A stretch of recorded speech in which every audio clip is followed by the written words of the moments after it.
That's right. Greetings, fellow armchair Imagineers. Tiki here. And BlueDragonFive. And welcome to our Father's Day podcast for 2019. It's a little early, but gosh darn it, we're so excited about it that we just wanted to get it done and get it in the books. And I got to tell you, Dragon, this is probably one of the harder top 10s that we've had to make. I'm not saying it was as difficult as the Pixar ranking podcast or the MCU ranking podcast, but I'm saying in terms of actual top 10s, this was difficult. But we're going to be ranking the top 10 fictional father figures. That's right.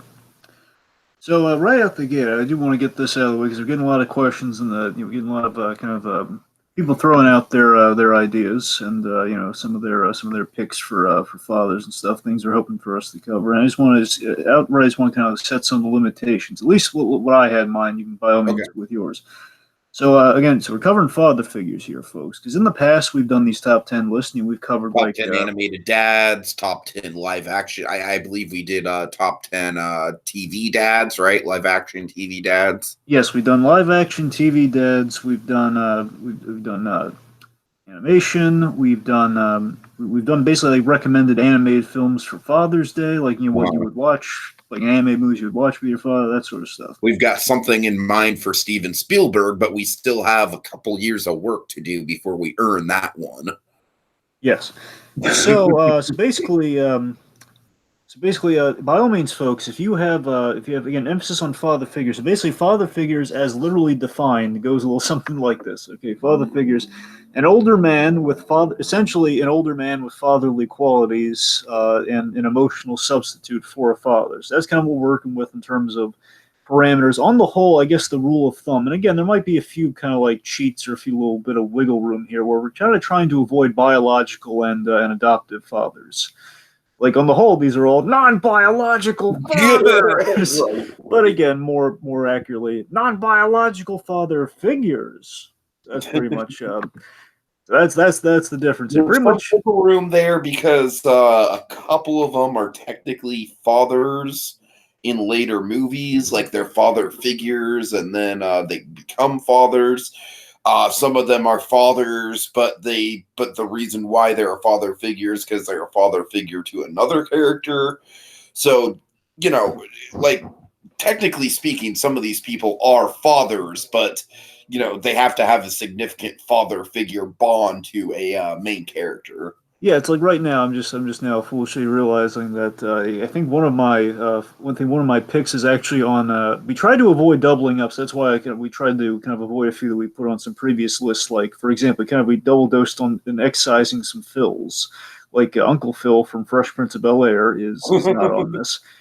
Neither is a Steely Phil from Hey Arnold. So those two Phils are kind of excommunicado for this list. But again, as you can kind of see, there's some there's one father in particular I'm seeing that I think I put on the TV dads list. But again, for the more familial kind of father thing, before I looked at it as kind of like the kind of the father figure sort of thing. So again, in retrospect, I might have left that guy off, but you know what, he's on there. And again, there are a few cheats on the list. It's what it is. There were a lot of great ones to pick from, folks. There were. And also, we do have a few kind of lightning round honorable mentions, which we'll get to. But again, folks, by all means, like if you make a list, there's like a number, and we'll read them by the end. Just to kind of get out some other kind of top 10 list material, like some father figures. Basically, if we're not cutting the mustard, do our jobs better, folks. Just list them out, and we'll read them and give you credit. All right. So you want me to go first with my honorable mentions, Dragon? Yeah, sure. Okay, so in setting my parameters here, Dragon, first of all, in ranking it, it was really tough. I had two basic factors here. I had memorability and I had like effectiveness at actually like being a father figure. So, for example, some of the father figures on our list here, they're really memorable, but I had to knock them down a peg because in terms of, actual like great life lessons they're imparting on the kids, not so much in a couple cases. But so basically, as the list goes on, the better the actual parenting skills get. And also, Dragon, to start off my honorable mentions, I want to kind of list something that I sort of ran into in crafting this list that I would like to refer to as the Gandalf effect. Oh God. Now, the Gandalf effect, Dragon, these are basically kind of like the wise old sage characters, your Gandalfs, your Obi-Wan Kenobis, your Merlins, where, look, they definitely have a place in pop culture and they definitely serve as perennial figures. But I say the Gandalf effect just because I feel like it's a certain kind of archetype, and it's kind of like, Obi-Wan Kenobi, the Joseph Campbell, the wise old man who gets strucken down by the end of the story. It's like that's sort of the kind of archetype, and very much, Dragon, if you know Lord of the Rings at all, spoiler alert, Gandalf gets killed off in Fellowship of the Ring at pretty much the exact same point as in the story that Obi-Wan does. So, basically it's its own archetype, but I did want to give a shout out to just, the Gandalfs and Obi-Wans of the world. Didn't quite make the list, but are kind of like in the parameters of the conversation here. Let's see. Secondly, I want to give a shout out to one. This was definitely the hardest to cut, Dragon. Mr. Krabs. Yep. I really wanted to include Mr. Krabs. There were a couple things putting him off. One is just the fact that in terms of actually being a good role model, that's definitely very questionable. Two, of course, he is a dad. Like he like, of course, that doesn't necessarily rule out fathers, but for me at least, I tried to stick to the no dad thing, at least in their first appearances. And Mr. Krabs, of course, well, I guess technically speaking, you don't know Mr. Krabs as a dad right away, but it's like it's very much cemented that he is a father. Let's see. So it was very tough to cut Mr. Krabs, and I want to definitely give him his due. Let's see. Also, I want to give a shout out to Dragon. You're going to like this. I want to give a shout out to Joshua Thomas's interpretation of the Joker in Harley Quinn and the Joker versus the Real World. That's fine. I am honestly not even kidding. Wait. I thought you were joking. Really? Dragon, let's talk about it briefly. It's because it is a damn good, we get this whole montage of the Joker, bringing up this, this common thief and training him to be, and it's like an Inside Out montage, watch episode 5 of Harley Quinn and the Joker versus the Real World, folks. Dragon, I'm counting it as just a little extra one. You know what I mean? Just like a nugget. It's like the web series. Honestly, the funny thing is, Dragon, how this came about was because I was trying to get a lot of genres in there, and I was thinking, let's see, what would be the ultimate web series father figure? And I was racking my brain, and I was like, wait a minute, it's the thing that we've been hyping up the whole time. Oh my God! Basically in about 10 minutes worth of screen time, Dragon, we get this this amazing arc with Joshua Thomas kind of raising this kid from the ground up. Real quick, because you're gonna because you're going to pay you in kind for the extra one you worked in there. Pink Pearl Disney wishes in the comments, but you won't be able to stay for the duration, it would seem. So just to make sure we get some of her picks in there, I just want to reveal what she would have picked for at least a couple of them. She says, her number 3 pick would be Scrooge McDuck. Her number 2 pick would be Jose Carioca, and her number 1 pick would be Donald Duck in terms of father figures. Okay, well, that's actually a perfect transition because Donald Duck was another one that I really wanted to put on the list. And honestly, the only reason why Donald was not on the list is that I really don't think, in the grand scheme of things, Donald Duck being a father figure, quote unquote, is what he's necessarily known for. He's more known for his temper and his, everyman qualities and his interesting backstory. I mean, sure, he definitely has Huey, Dewey, and Louie to bounce off of, but historically, that's mostly been for comedic purposes. Now, if we're talking Scrooge McDuck, honestly, I think Scrooge McDuck kind of fits the role of father figure a little bit more than Donald does. I mean, arguably, if we're getting into the 2017 DuckTales show, but that's a whole different conversation. And Pink Pearl Who is does Jose have a kid? Is there a kid in the 3K in the in that show and the legend of the people that I can't pronounce the name of? The Three Caballeros. Caballeros. Caballeros, yes. I'm only like halfway trying to make this a running joke at this point. But I'm curious, like what makes Jose a father figure? Because I haven't watched that show. Anyways. Let's see, and yeah, I guess let's see it. Also, I just want to quickly shout out Joel from The Last of Us, just because I really wanted to work a video game character on the list. The only reason he's not on the list is that I didn't actually, I've never actually played The Last of Us, but I have seen the entire cutscene movie of The Last of Us, and Joel definitely goes through a very compelling arc of losing his daughter in a really freaking tragic way at the beginning of that game to slowly kind of forming this begrudging relationship with the main protagonist girl in the game, and just the way that unfolds and kind of goes through different variations. It's some really, really compelling stuff. Like I said, if I actually played the game, he'd probably be up there on my main list. All right, Dragon, you're on honorable mentions. Aren't you forgetting one? Am I? Well, I mean, you added so many others on there. I mean, I think you're forgetting a big one.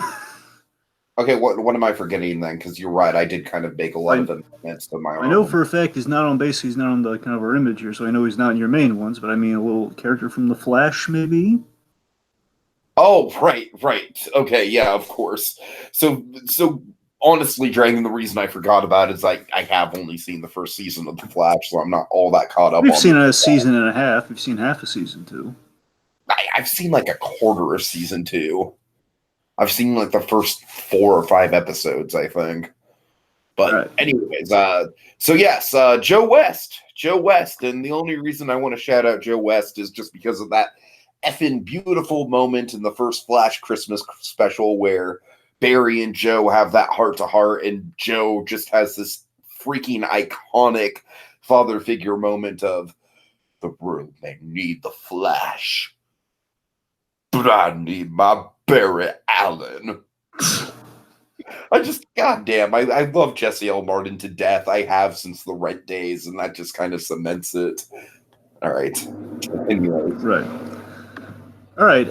Well, again, had I known we were going to tack on extra honorable mentions, I might have come more prepared. But let me just hit you with. I'm just going to lightning round it here, but let's just say just for extra oomph, I'm just going to literally just shout him out right now. Yeah. Jim Gordon, as much as I love that character, he didn't make the list because one, of course, he's a father to Barbara Gordon, and James Jr. If you want to go down the Scott Snyder rabbit hole. But the point being, as much as I love Jim Gordon, I really contemplate putting him on the list, and I was questioning how high should it be on the list. And the point being, I decided not to include him on the main list because my love for Jim Gordon is the relationship he has with Batman is many a time. It's obviously it's a friendship, and sometimes, not all the time, sometimes there's a father figure thing worked in there. And I love the father figure thing. It's from one of my favorite episodes of the animated series. They talk about the father figure thing. Mm-hmm. But again, it's not brought up that often. And again, like you get into the whole like semantics of, well, year one they're definitely friends, and the idea is that Jim Gordon would be the age of Bruce Wayne's father. He's kind of roughly the same age as Bruce Wayne's father, technically. So, and obviously the other main comparison is Gotham. All the stuff we do in Gotham is Jim Gordon as a father figure to Bruce Wayne. So again, it was really tempting, but again, there's kind of like an alternate version, like a specific episode of the animated series. So it's kind of there, and I do subscribe to. I love the father figure thing when it's done, but for these purposes, I kind of left it off. So just to kind of mention why Gordon's not on the list. And also, again, I had better ones, additional ones, but let's just one that comes top of my head is Coulson from Agents of S.H.I.E.L.D. Coulson had a really great father figure story with Skye, who now is Daisy Johnson. Now she's she's Quake on Agents of S.H.I.E.L.D., but this is kind of the transitional point when she was a hacker and now she's a superhero. And it's a good story. I mean, she's a character from the comics. Point being, she grew up not knowing her parents, and season 2 gets into her parents. And the fact of the matter is, it's like Coulson really took her under his wing, and there's like a real trust and a real bond. She protects Coulson, vice versa. So again, Coulson did become much of a father figure to the team, but specifically Daisy. So yeah, it's a little shout out there. Okay, anyway, so the main three honorable mentions I got here. And again, I'm simpatico Tiki. Like I love Joe West, but I know Tiki loves Joe West as well, so I love that one out of there. Anyway, so of course there are a lot more, but I'm just going to try to cap it off there. So anyway, so the main three honorable mentions. Number 13, I guess, in the list of like when we get to the 10. So like I guess here's one. Wilson from Home Improvement. Yes, his name is Will. Yes, both names are Wilson. It's a gag in the show. It's like really, I am not that deep cuts of a Home Improvement fan. I didn't know that. Yeah, it's a really great gag where just Wilson. That's and they do bring it up later on in the show. First name Mario, last name Mario, first and last name Mario. Oh, real quick, we had an answer to your Jose Carioca question. Okay. Jose Carioca has twin nephews, but they're from the comics, not from the new TV show. He also okay, nice. All right. He also cares for and raises. He also cares for and raises these two with the help of his fiancée, while refusing to work and actually being allergic to wood. It says word work. I don't know. Oh, I think she means the word work. The idea is like Jose Carioca is very much kind of a free spirit. Not much for not much for gainful employment. Jose Carioca, it sounds like anyway. So right, okay. So Wilson. So of course, look, Earl Heineman in Home Improvement. He's a treasure. He's like there's a standard in every episode of Home Improvement. And kind of, I guess, kind of the DNA, the blueprint of every episode of Home Improvement. There's always a scene between Tim Taylor and Wilson. And, he goes outside to take the trash out or something. Tim's gotten himself into a mess of the week. And he goes out and he talks to his neighbor by the fence whose face you never see from. His face is always obscured in some way, shape, or form. You see the top of his face and his hat. That's Wilson in a nutshell.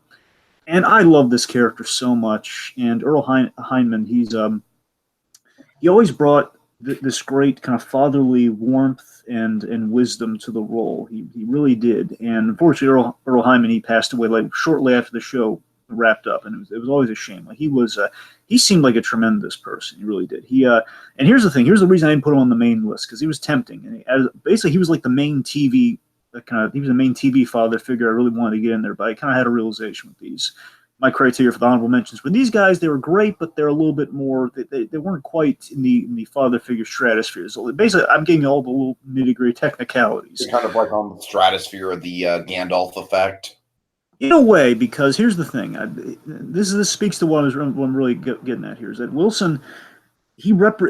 This character was created to represent all the father figures that Tim Allen had in his life that he had also lost, because his father died at a very early age when he was like 12 years old. I think 8 or 12 years old he lost his father. His father's grandfather. I want to say maybe an uncle or so. The point being, all the warm father figures that Tim Allen idolized and he loved. He kind of put into the Wilson character with the show. And that's the thing. He's more representative of that. And at the end of the day, it's kind of a battle of he's a little bit more neighbor than father figure within the show. But again, he has that warmth about him. So again, he is fatherly, but is he necessarily a father figure as far as Tim's concerned in the show? He cares about him a great deal. But again, they do have a very much. It's kind of the Jim Gordon thing. It's kind of a neighbor sort of thing. Where again, it's like it's one label over the other. It's kind of what it was at the end of the day. All right. Similar thing with number 12, which would be Gil. So I love Gil from Finding Nemo. I think the relationship between Gil and Nemo is wonderful. Defoe is kind of the mentor-teacher role, and this gets specifically into the Gandalf effect. At the end of the day, I think a lot of the qualifiers and the reason some things might be lower than other things on the list in the grand scheme of things is there's a lot of mentorship. There's a lot of mentors and teachers are kind of like they're the outliers on this a lot. Would you agree? Yeah, looking at it, sure.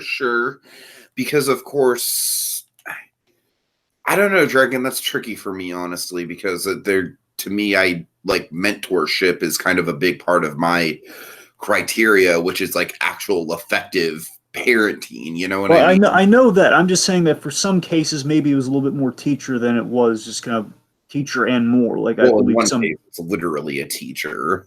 I'm not saying teacher is a disqualifier. All I'm saying is I'm saying they can be. The point is they have to be. Father figure has to be kind of pushing beyond the realm of teacher. But again, teacher can still just be what the thing is. Look, my point is this. My point is. Anyway, The Go point ahead. is, so Gil, he taught Nemo how to kind of swim with his bad fin, and basically they forged a really good kind of partnership within the tank, and that's the thing. I love what Gil represents in the story, and this is why he almost made the cut here. Because again, like Wilson, he's representative of something greater here. Where again, he is representative of a father in contrast to Marlin, which is fascinating in that he's the father who's encouraging Nemo to take risk and also risk putting Nemo in great danger because again, it's not his son. And it's a fascinating dynamic and it complements the story in a brilliant way. But at the end of the day, he's there as a mentor, and that's great. But all that stuff, I still argue is there, but it's not necessarily like really on the nose on the surface. Like it's not a main fixture of the plot. That again, it's there, and I love it. It's kind of like the Pixar storytelling geek in me. It's like I love that, but I can't quite say like objective like that makes like prime like top 10 list father figure material. But I really appreciate it though. Sure. Then we get the Carl Hanright, and again, you kind of see the pattern here. They're serving the story capacity of father figure, but maybe necessarily it's like I don't know. We get to number 11 for me, which is Carl Hanratty from Catch Me If You Can. Tom Hanks's character. Oh, From that's Catch a Me If You good Can. one. Yeah. This one was a little bit more than the other two, I'll admit, because I love Carl Hanratty, and I love. He was my Tom Hanks is one of my favorite elements of Catch Me If You Can. I think he's wonderful in that movie. And here's the thing. I have another father figure dynamic that kind of rivaled the Carl Hanratty and Frank Abagnale Jr. dynamic. And Okay. they're kind of even kill. I kind of went with the one over the other one. But again, it was kind of an identical situation. I would have had two of the same on the list. That's why I bumped them down honorable mention here, where Carl is, he's a basically it's a very well constructed parallel. And again, this is kind of the Gill effect here, where it's kind of this really well constructed parallel of Frank and his father, because it's kind of a war. It's two like diametric. Spielberg daddy issues. Exactly, where you have Frank Abagnale Sr., who was played by Christopher Walken, and the idea is he's encouraging the bad habits. He kind of taught Frank Abagnale Jr. all the tricks. One of the last like really serious performances from Christopher Walken. Again, still actually again, I don't know if you've I don't think you've seen Stand Up Guys. That's another. It's a great Christopher Walken performance. I don't know how serious, but I mean it's a serious circumstance. It's kind of serious. Point being, he's really good in Stand Up Guys. Point being, I see your point. This is definitely one of my all-time favorite Christopher Walken performances. To be honest. Anyway, point being, Frank, he learned all the tools of the trade for what he's going to use to kind of con people, as a paper hanger and such from his father. And we have but again, he's encouraging him to never let them catch you. Keep on going. He's encouraging Frank to keep going, and he's kind of encouraging him. He's feeding a bad habit where Carl Hanratty is the pursuer. But by the same token, he does grow to like Frank and actually look out for his best interests like a real father would. And again, in many respects, better than Senior, because again, Frank lands himself in a very dangerous situation where again he could risk dying, honestly. And again, Carl saves him from that, and it's not. Again, and the other kind of somewhat disqualifier for Carl for the main round was that he's not. Here's the thing. Catch Me If You Can is a biopic, and it's borderline on the fictional father figure thing. But here's the thing: Carl Hanratty is not the actual guy's name because they changed it for legal reasons for the movie. I think it's like John Cia or something. It's John something or other. And the fact of the matter is I'm sure the dynamic came from the movie, but still, I don't know 100%. I don't know how fatherly the dynamic was. I mean, he basically did the things in the movie, but again, the whole parallel father figure thing. I'm not sure. The point being, it's a great dynamic. I just wanted to shout it out there. Okay. All right, so let's get into the actual top 10. The first few of mine won't really take long. I'm sorry, real quick. Pink Pearl threw out one that's ridiculously awesome that I'm kicking myself that we didn't put on the list. Yeah. Long John Silver from Treasure Planet. Yeah, that's definitely a good one, Dragon. And that's the thing about this category is that there's such a plethora of things to choose from. Yeah, if we signaled it out to specifically father figures in the animation, maybe we could have gotten a lot. Points we could have gotten a lot more diversity, but we wanted to get more variety. It's kind of what it was, folks. Mm-hmm. Exactly. Yeah, for me it was definitely variety. Yeah. I want to get a little bit of everything, but again, if it were animation, trust me, Long John Silver would be on that list, on one of our lists, or at least an honorable mention. He'd be on there. Mm-hmm. Okay. All right, so speaking of variety, Dragon, that's a great transition because my number 10 is basically on here for the diversity factor because Scoutmaster Ward from Moonrise Kingdom, one of my favorite movies of the 2010s, and definitely my favorite Wes Anderson movie. Now, Dragon, here's the thing. I feel like Scoutmaster Ward, who is played by Edward Norton, and then Captain Sharp, who's played by Bruce Willis, are kind of like dual father figures in this movie.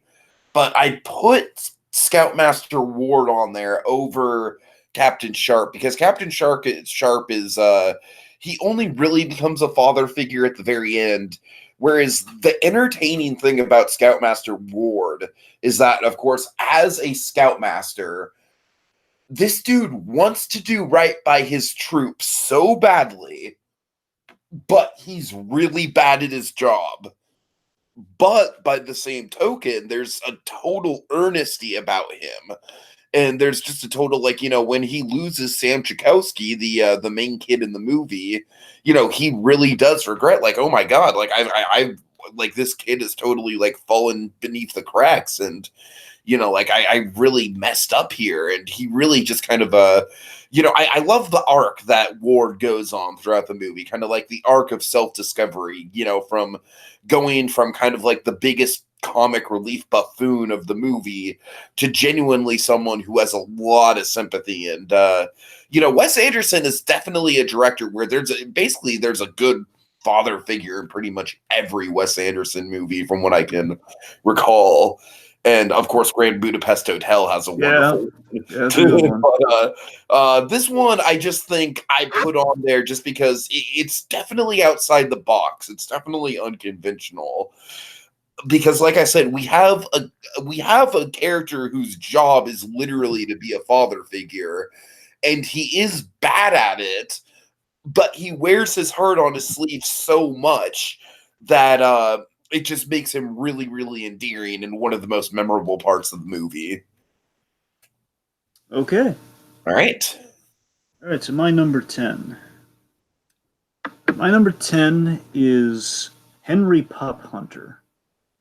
Oh, I'm surprised it was only number 10. Huh. Again, I got the best of the best in the top 10 here. So again, someone has to get the bottom rung. And here's the thing. So again, so Henry Pop Hunter, I love him, and I love his role here. But by the same token, he's really only in for 2 episodes. Now that's not the undervalue Pop though, because here's the thing. So Pops, he has a huge impact on Luke Cage within 2 episodes. Of course, the biggest thing I'd highlight and think kind of defines Luke Cage as a character, at least for me, is forward always, the credo of Pop. You go many directions in life. The only one that matters is forward, never backwards. Forward always. Just the credo of Luke Cage. I can't get enough of it. And again, he facilitates the hero arc for Luke Cage. Luke Cage is a character with severe daddy issues. We spent a lot of time with this in season 2. We didn't touch on season 1. The fact is, Luke Cage, when things were at their worst in his life when he was framed, his father abandoned him. He didn't believe him at all, and the only one who really gave Luke a break, the only one who kind of was in Luke's corner when he and Reva, when they were kind of looking to lay low and such. It was Pops, and Pop is the connect to Reva and the connect to, again, kind of like Luke, basically kind of again, trust and support when he needed it most. And I think Pops is representative of that. He's this, again, he became the father figure and this role model too. I mean, the greatest thing about Pops is that, again, it's kind of a little bit of a son becoming a kind of a pseudo father arc here, where Luke fills Pop's role when Pop is taken out of the equation. When Pops is gone, Luke, he becomes the father figure and the role model to Harlem, just like Pops was. And I think there's something really beautiful about that. Again, if I ever had to summarize Luke Cage in a nutshell, it's the episode 13 Harlem speech, where Luke talks about the beauty of Harlem, and then of course it ends with with Pops, the clip of Pop saying, "Forward always." Just, oh man, it's like a fist pumpingly awesome moment. And that's the thing. It's just he was. Pop was a father. All these kids who, again, famously, all these kids who grew up on the streets and they didn't have fathers, and Pops was there for them. He gave them, he had like the Xbox or something in the shop. He allowed the kids to play video games. He gave them stuff to do, gave them jobs. He tried to keep the kids off the streets and in the barbershop in Switzerland, a place that was safe for everyone. He looked out for everyone. It's just, again, he was this hugely positive influence on Luke Cage, and it's the reason I think all of us have a great admiration for Luke Cage. It's all because of this character. Again, has a really short shelf life. I'm pretty sure he's a fully original character to the show, but again, he had such a huge impact. And again, he's just the aura of this character is what Luke Cage is at his core. It's great. Dragon, I got to tell you, you kind of throwing shades at one episode characters and teachers kind of getting me worried. Oh, it's not. Look,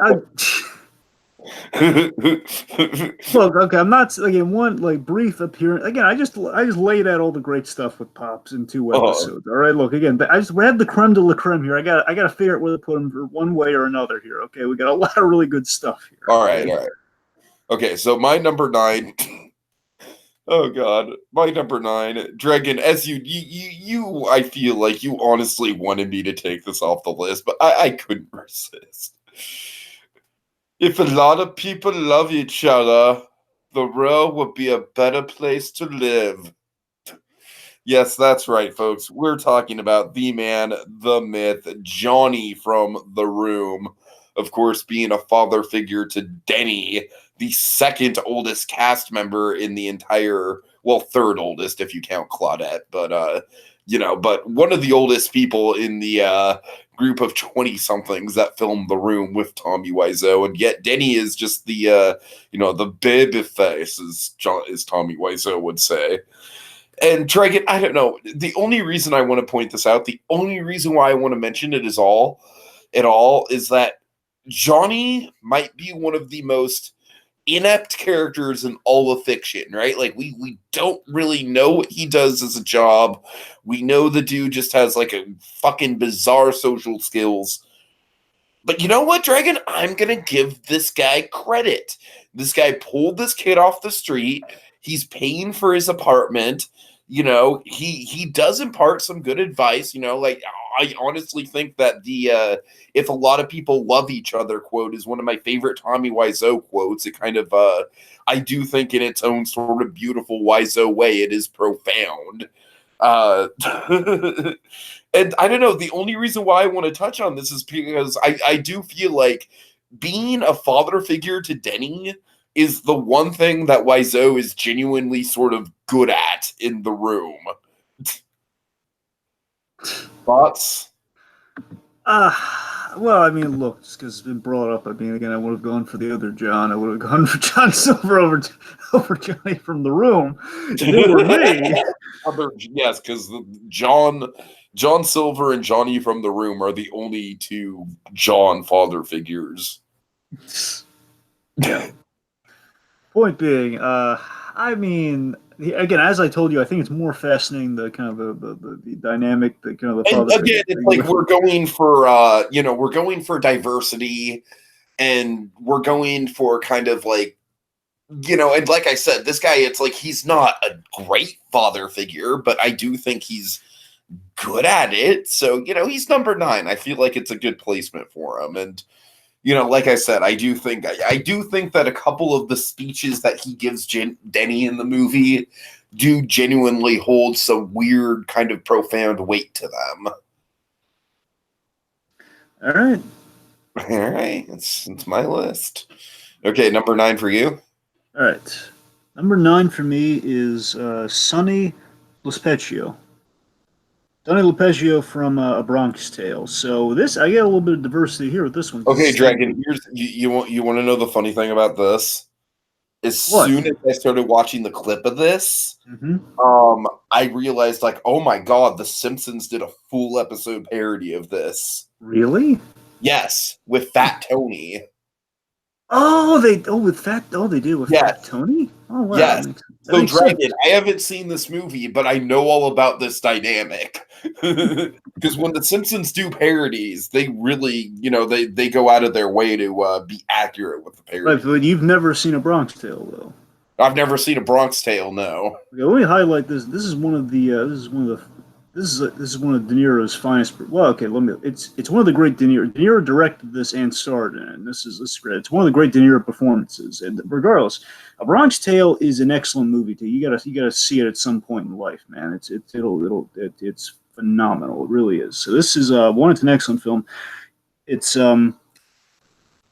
Oddly enough, there's a little bit of Luke Cage connective tissue because you remember when at the end of episode 2, when they play the sad music when a certain character passes away, just in case anyone hasn't seen it.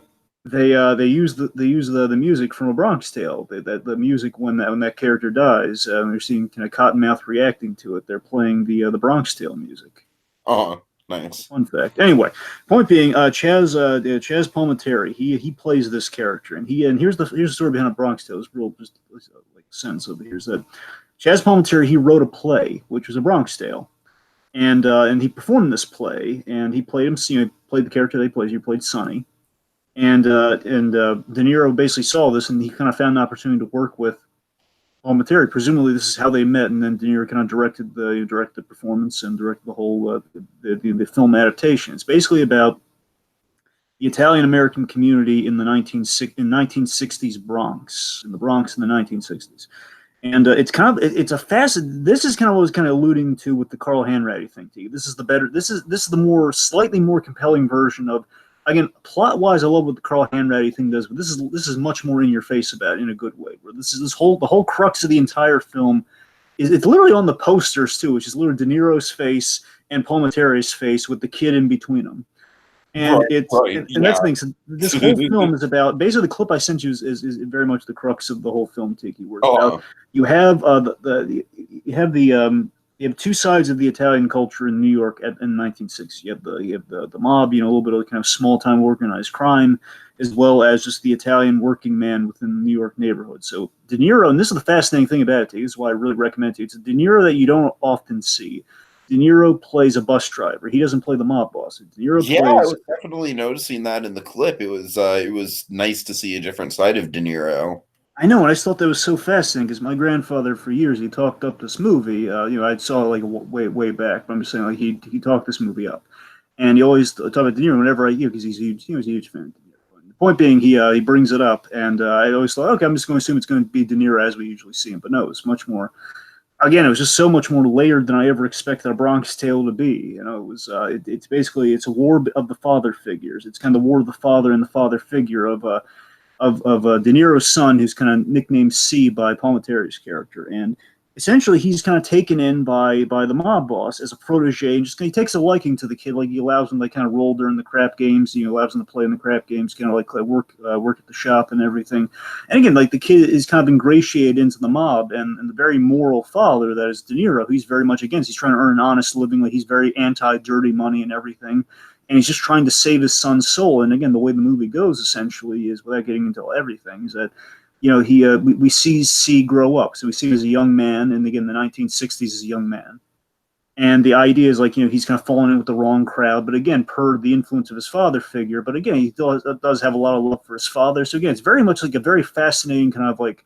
We're seeing where the kid's soul is going to end up. He's kind of torn between two sides of himself and two sides of his heritage, and just kind of two sides of like growing up on the streets of New York in the 60s during a very racially charged time in that time.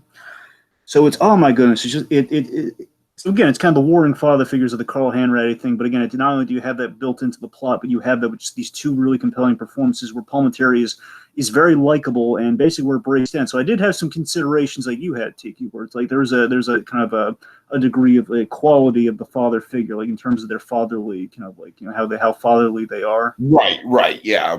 And this is where some of the rankings kind of break down here, where you have like some, and again, this won't remain true, especially when we get like to the top fives and everything. But there's some characters kind of skew on a little negative with how fatherly they are here. Where again, Palminteri, he really is mentoring the kid, But by the end, he kind of shows his true colors and kind of shows kind of what De Niro is saying here by the end of things. Or, when there's some doubt befalling C, there's definitely some he's showing him all this love while things are fine, things are docile. But when things in times of war on the streets, you can't trust anybody. And I think that really comes through, and that kind of shakes like how fatherly this guy can really be to C. So it's a riveting crux of the movie, just this dynamic, this father figure dynamics. That's why I had to put it on the list right there. So it's good stuff. All right, so Dragon, my next choice, my number 8.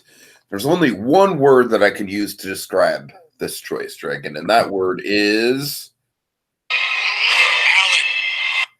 Just one more time.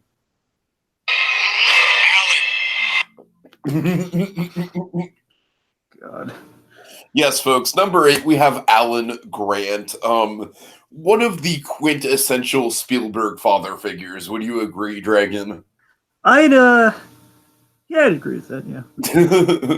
So Alan Grant, honestly, I'm going to tell you, like, you all know the reasons why Grant is awesome as a father figure, right? Because it's like he's in this situation with these kids who he clearly doesn't want to be with. Tim is just bugging the crap out of him about the book, and Lex is just this clearly very shallow teenage girl that he has nothing in common with. And then throughout the course of the movie, he just he really bonds with both of them. He becomes this protective figure in their lives in this harrowing journey that only lasts about 24 hours. But of course, as you can see in this thumbnail, Dragon, I love this, the final image of Grant with the kids in his arms. It kind of sums up the whole arc in a nutshell. Oh, yeah, and tell them you got to tell the folks why that's so important too. I don't know why. I mean, the whole the arc of why kids are on his mind in the first place. Because Sattler wants to have kids. Yeah.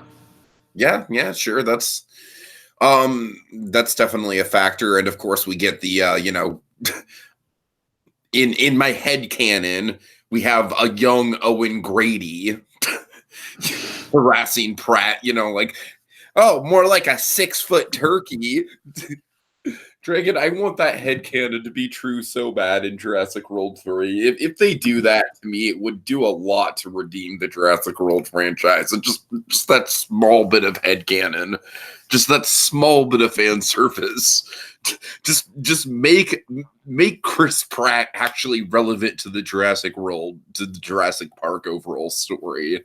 But honestly, Dragon, the reason why Grant's not higher on the list, in spite of him being a great father figure, I feel like it's kind of the Gil situation, Dragon. This is sort of my Gil, where I clearly love it. It's one of my favorite movies, but I honestly feel like it's a little too on the nose. It's like it's almost like too good at its job. It's very, very spelled out. It's like at the start of the movie, he hates kids, and then by the end of the movie, he's it's all very triumphant. Like, yeah, well, these kids are okay. And I don't know. Like I said, it's just there's nothing inherently wrong with Grant that ranks him below any of the others. And as a matter of fact, I would definitely wager to say that one of the characters that I have ranked above him is definitely a worse, fatherly, in terms of actual parenting skills, he's definitely worse and more morally questionable. But that kind of comes down to a memorability thing. But yeah, Grant is, he's definitely, like I said, I would say he's up there in Spielbergian father figures, because he's just, he's just kind of like this quintessential, like, everyman guy who just is really good at his job. He's very much a career man. And, he doesn't want to have anything to do with kids. And he's just kind of thrust into the situation where he needs to interact with the kids. And it turns out he's really good at it. And also, Dragon, importantly, one of the reasons why this isn't in the top 5 or anything is he does become a father later in life in Jurassic Park 3. Although, granted, that is going to be a factor with another one or two of my characters, but still. Any thoughts on Alan? No, Alan Grant's a solid pick, and again, I'd echo the whole the paying off the plot of the first one, where again it's he's kind of the kids are on his mind, doesn't feel he's kind of up for the task of fatherhood again because he's just already having negative interactions with kids when he's scaring that most likely Pratt child, and it's all that's going on, and of course by the end it does all get. Again, we see him grow a fondness for the children, the inquisitive minds. He's kind of bonding with them via dinosaurs. It's all this magical experience. Magically, it also terrifying. But again, they have magical moments there with the sneeze and everything. It all works out. I got you. Uh-huh. All right. Okay, your number 8. My number 8 is Raymond Reddington from the Blacklist. Dragon, I've got a funny story about this one. Do you now? Okay, not in terms of the actual character, but when I saw it on your list, and now I'm really freaking embarrassed about this, but I just want to share it just to get the egg on my face live on air. When I saw the name, I thought you were referring to the character of Red in Shawshank Redemption.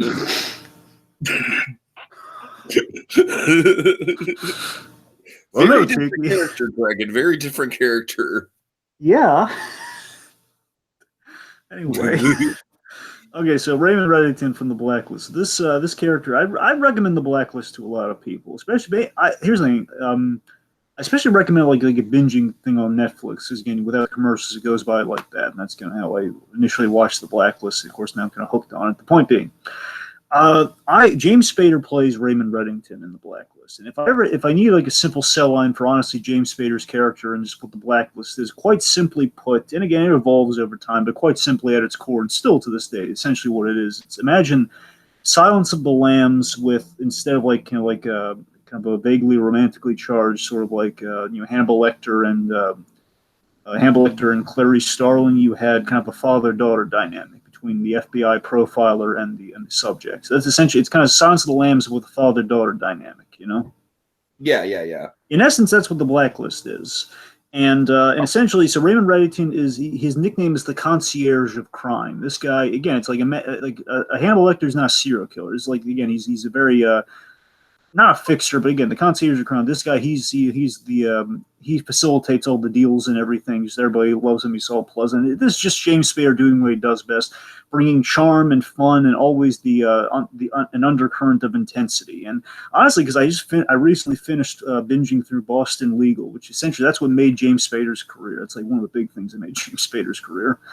At least that was the long-standing show that he did before the Blacklist, and that's kind of James Spader. I'd argue at his prime. I know he's not physically in his prime, but that's like he's doing like a few years before the Blacklist. Point being, he's a bit of a father figure in that to a degree, but this thing though easily without hesitation, Blacklist is James Spader as the utmost father figure in two regards. He's a father figure to two characters. Mm-hmm. Right. First, the main one, basically, as the image we have here, Raymond Reddington. He's kind of next to Yondu there in the picture, there, folks. There he is. Okay, so essentially, he is. So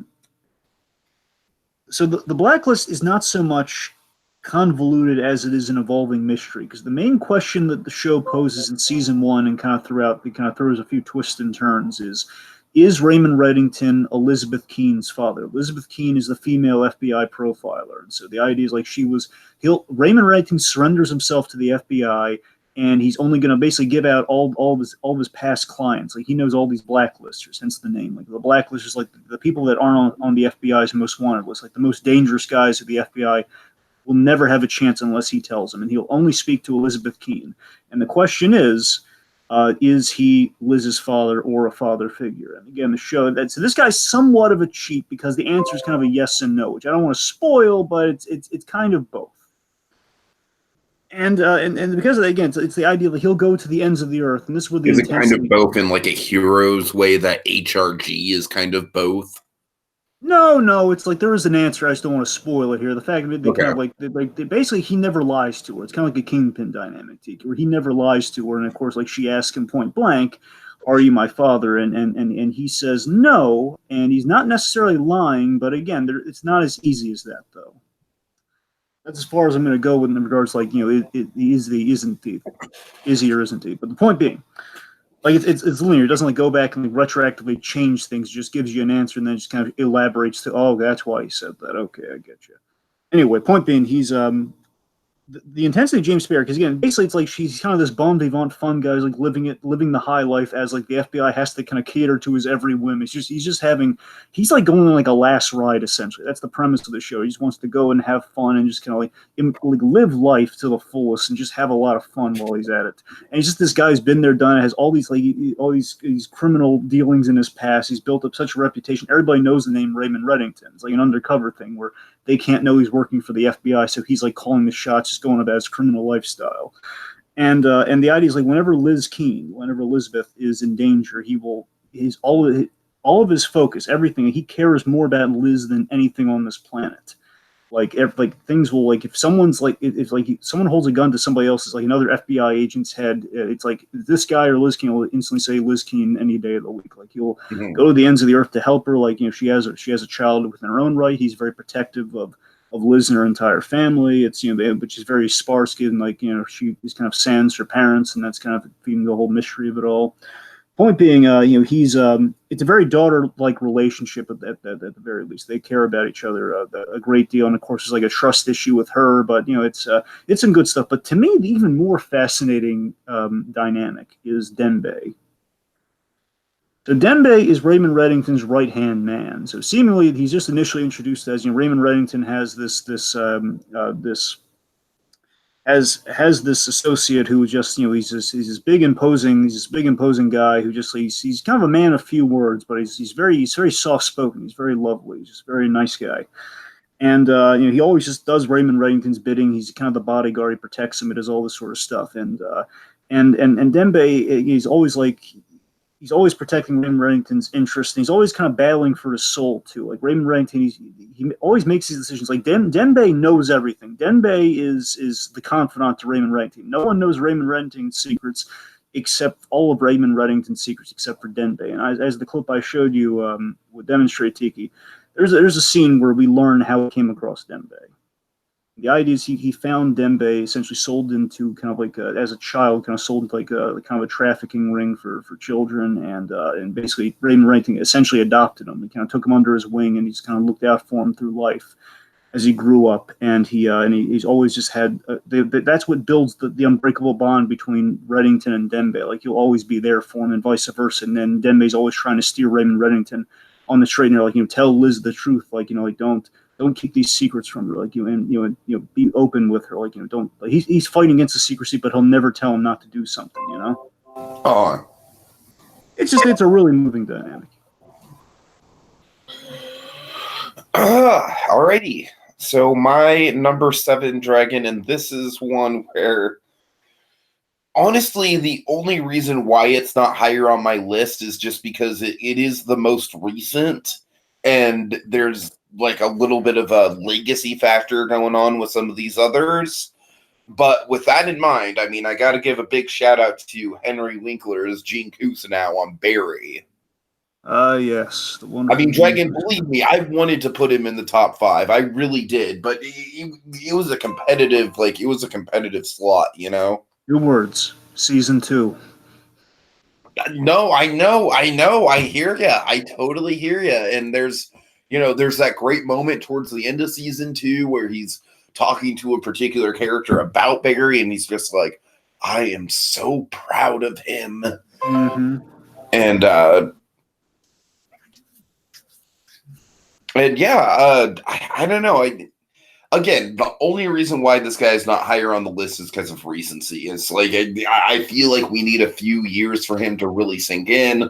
Also, of course, because of the cliffhanger in season 2, we don't really know how this story with him and Barry is going to wrap up. We know we're getting to season 3, so so that's promising. Hold on, Drake. You want to talk about Cousineau really quick? I need to send a message out. All right. Yes, Henry Winkler is just, again, this is where we kind of walk the line between mentor, because he's an acting teacher, and the father figure thing, which just kind of builds itself in season 1, but really it comes out into the forefront in season 2, we know that Barry has a great reverence for Kusanao, and again, Barry's trying to divorce himself because there's kind of another father figure in Fugues to an extent. He's kind of trying to divorce himself from that lifestyle and kind of embrace the the false, kind of basically trying to embrace this optimistic lifestyle. I could become an actor and leave the hitman lifestyle behind me. I don't want to kill anybody anymore. I just want to be an actor, which, of course, for a hitman, of course, it's very counterintuitive to what you're trained for, what you're good at. You put yourself in even more danger. And then Kusanao is the guy who, without getting too into it, Kusanao, he is, it's the biggest question is like, will Kusanao accept Barry for who he is if he knew a little bit more about him? As far as they're all concerned, he's a veteran. He's a war veteran. He's seen action. He's seen combat, and that's the thing. Season 2, they really build an extra level of trust. I like to point out, you killed a man, and you got away with it. Exactly. And Kusanao has kind of a failed kind of a father-son relationship in his own life with his actual son, and again, Barry is somewhat filling the void there again because they're both kind of there for each other. And they're both kind of making each other better, and they're both kind of the only another reason besides legacy that he's not a little higher on it, and I consider this is he is like he means well, but at the same time he is opportunistic. That is true. That's the brilliant thing about how Winkler plays it. It's just that he always. Yeah, that the Kusanao's guy, he will open up and he'll have like a beautiful heart-to-heart with you, but the same token, he'll bring up the billing hours right after. Exactly. So that again, that kind of, I think that was kind of like the main factor that tipped it. Like, no, I can't. As much as I like him, I can't justify putting him in the top 5. So great character. I'm very intrigued to see where he goes in season 3. Season 3 is going to be all Kusanao, man, and we're gonna, I'm so stoked for Barry just as a show. It's just like I feel like it's the next great American TV show. I really do, and Winkler is definitely a really, really compelling supporting part of why it's so successful. And and of course Henry Winkler.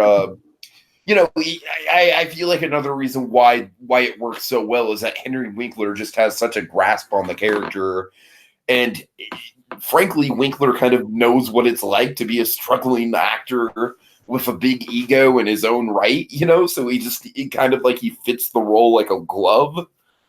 And also, I mean, the thing with Winkler, and even with James Spader, as I was kind of speaking to, is that both of these actors, they both have like a great air of just kind of respectability and fatherliness to them. Because Henry Winkler, I've seen him play fatherly roles in the past. Again, like the best part of Click is Henry Winkler and playing a dramatic, a beautiful father-son dynamic. Again, it's a comedy, so maybe it's not the best place for it, but it's wonderful. I feel like Click would have been such a better movie if it was directed by like Danny Boyle or something. That's the thing, because again, it doesn't belong. Because I mean, the only legit funny thing would be Christopher Walken, but beyond that, though, all the good stuff is all the dramatic stuff, which is tonally it shouldn't be in there, but it's great. Right. Like, say what you will about Click, but those dramatic scenes are wonderful. They are good, but at the same time, as a man who hates tonal inconsistency, that movie is a poster child for tonal inconsistency. And you're not wrong. It's like I would just watch those dramatic scenes. It's like with Batman v Superman. I'll watch the opening of that movie. I don't necessarily feel compelled to watch the rest of it. I'm going to watch the opening of that movie. Right. Anyway, so you see what I'm getting at, though. Is it brings a great fatherly warmth and air. I mean, I'll hit you with another Winkler role. I mean, Here Comes the Boom. He's great in that movie, too. A little bit of a fatherly kind of mentor thing there, too. All right. You're number 7? And number 7. So again, I went for diversity here. So again, Raven Reddington's not. I've rarely ever gotten a chance to talk about the Blacklist here. By the way, so I was relishing the opportunity to bring up Raymond Reddington. I'm sure you brought it up when Age of Ultron was coming out. Most assured. But here's the thing: I'm pretty sure I watched Ultron before I watched the Blacklist, though. I think that's. Oh, okay. I might not have. Point being. No, I gotta say, I'm pretty sure that you already were familiar with Spader through the Blacklist by the time Ultron came out. It's entirely possible. I think. All right, that's possible. Anyways, it's been a while. Okay. So number 7 for me. So again, going for like some really kind of some diverse styles of father. I went for Stick. Yep.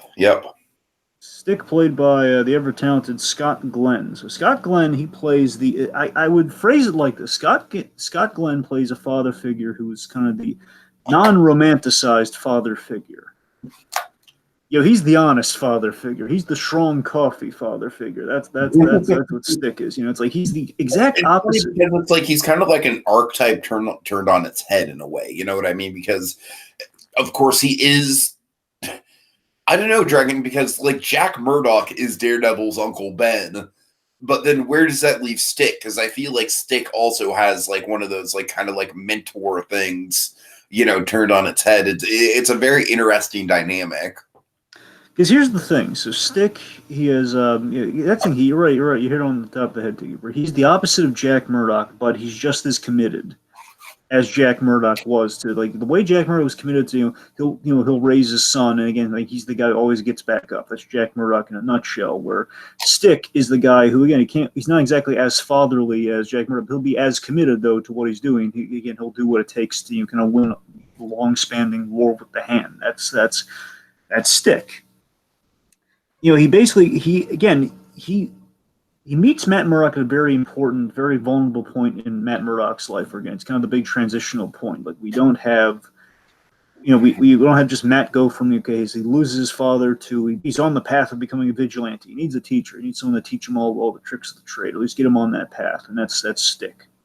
And again, this is Matt during that very vulnerable period where he needs like a strong male.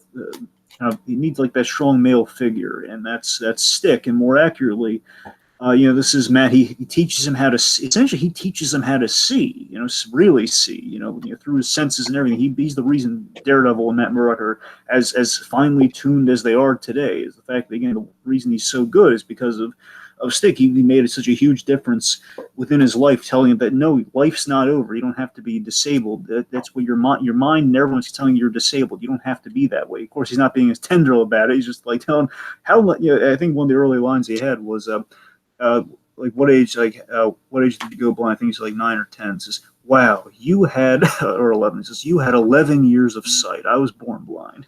It's just like he's not taking it easy on the kid. And that's the thing. Again, he's the no-nonsense father figure. He gave him he keeps giving him fatherly advice, but really bad fatherly advice. He tells him to be a loner in life. He trains him to be the finest warrior and to be the finest warrior to fight to take up this cause. It's like you have to cut out all the people in your life. He's and what's so fascinating about Stick and Matt's dynamic is that through the years, of course, they kind of diverge. They kind of split up at a point where Matt accepts that he grows to really love this guy, and he actually sees him as a father figure, where he makes him the ice cream bracelets, kind of like his friend and somewhat of a father figure. And Stick points out, like, I'm not your father, kid. And of course, years later, we reveal that it was a beautiful thing where he taught him how to see by basically, taught him how to really hone his senses of taste. Where if you taste an ice cream cone, you can tell where exactly it comes from. You can taste all the sorts of like all the ingredients within the ice cream. You tell like what the factory it was made from. It's like it's really good stuff. And from that teachable moment, again, like that moment signifies the leap from teacher to father figures. What I'm getting at, Tiki. It's like you have a moment where he makes the bracelets from the ice cream wrappers, and then he tries giving it to him, and he rejects that in his face. And of course, years later, reveal that Stick, no matter how much of a hard case he is, no matter how much like he'll denounce like family and friends, and like no, like you can't. You have to be a loner. You're a warrior. He still kept that ice cream wrapper. He still cared. Like deep down, Stick cares. Deep down, as much as he fought it, as much as he tried, he fought it to help Matt. He fought it to keep him like a strong warrior, keep him alone. He left him as Matt saw this as a betrayal. Stick saw this as a way of like, I can't care about this kid and protect him in the grand sense of things. That they did genuinely love each other, especially in the end, given Stick's fate. He did love him. Like he introduced the love of his life in Elektra. That was Stick's doing. Matt always protected Stick, even though they were on the outs. Like he always came to Stick because he practically raised him and changed his life as a kid. As rebellious as he was to Stick's teaching, Stick always respected Matt until the end. I thought that was beautiful. Okay, nice. All right, Dragon, my number 10. Sorry, T, we have something in the comments real quick. I'd be remiss if I didn't bring it up. Okay, yes. From Jess Giglet, I would presume Joshua Thomas, but we don't know. Jess Giglet says, I don't have a dad. Oh, that's just perfect. That's wonderful. Okay.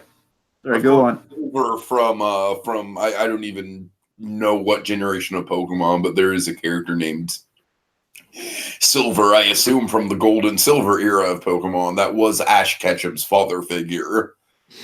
And many people speculate him to be the, actual dad in question. Yep. Anyways. Okay, so Dragon, I'm sorry, I said number 10. I meant number 6. My number 6.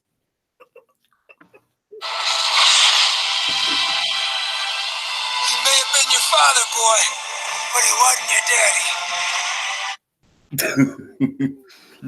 Yeah, man, I really wanted Yondu on the top 10. On the top 5 so bad.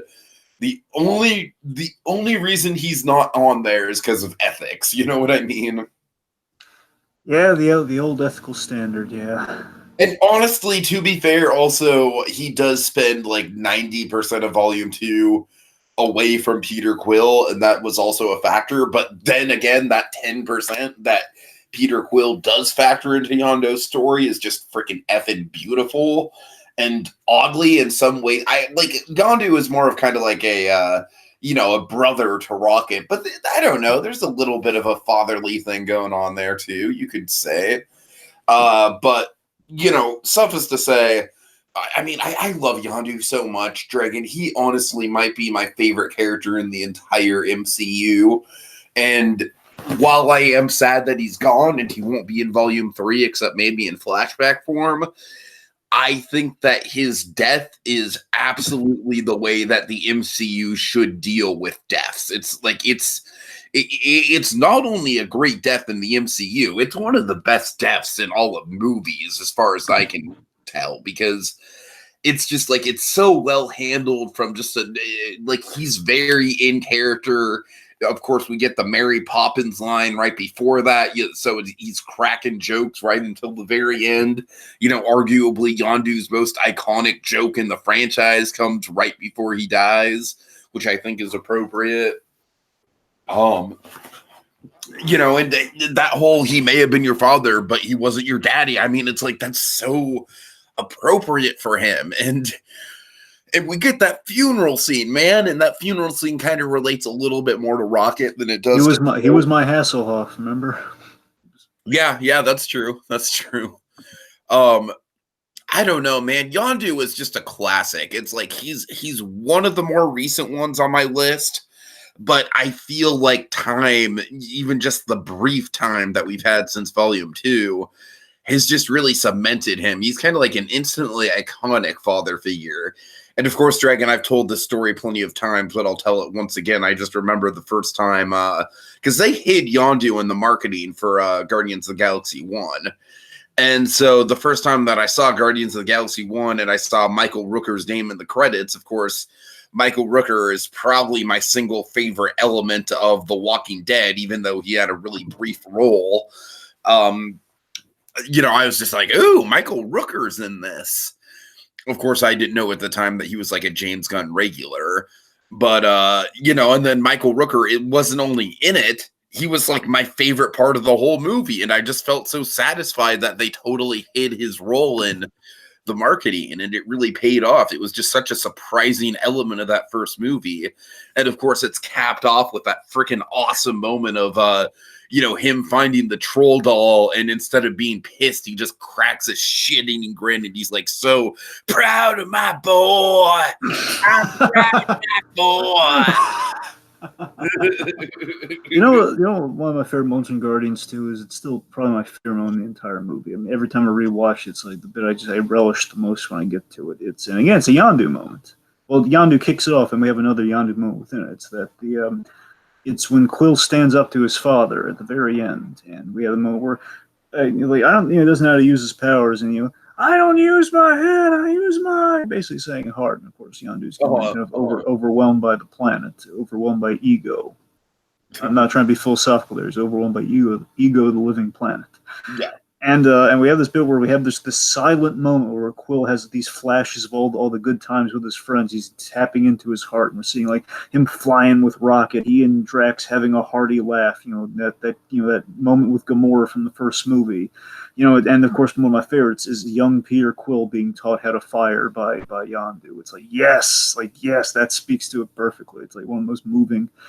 Yeah, I don't know. It's really effective, and also a little bit of Yondu kind of mentoring young Peter Quill, teaching him the tricks of the trade that he knows, while he's threatening to eat him, of course. So it's more of like it's like the father that you love threatening to belt you once in a while. It's like one of those sort of things, It's like in the classic sense, it's like hey, it's like you never want to see father peeve, but it's like oh boy, I'm so mad at you.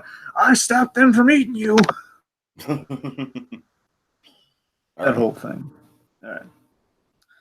Okay, number 5, or I'm sorry, number 6 for you. Oddly enough, I'll say I'm just kind of noticing this now. With one major exception, I did have some ethical some ethical quantifiers that kind of kept some people. And I do have a major exception to mine as well in my top 5. Yeah. So basically, there's definitely this one's a tricky one. It's I mean this also is kind of me breaking my own rules by accident with the whole like I tried to avoid fathers who were actually fathers. Well, but again, a few slipped through the cracks. Walter White. Okay, Dragon, I'm going to contest this right now. Walter White is a terrible father figure. I mean, he literally gets Jesse locked up by Nazis, Dragon. Like, I'm sorry, man. I'm calling you out.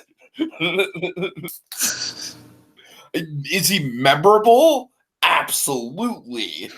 But honestly, and I totally forgot to mention it in honorable mentions, but Mike is probably the better father figure for Jesse than Walter White ever was. Yeah, sure. Add a few more honorable mentions while we're at it, sure.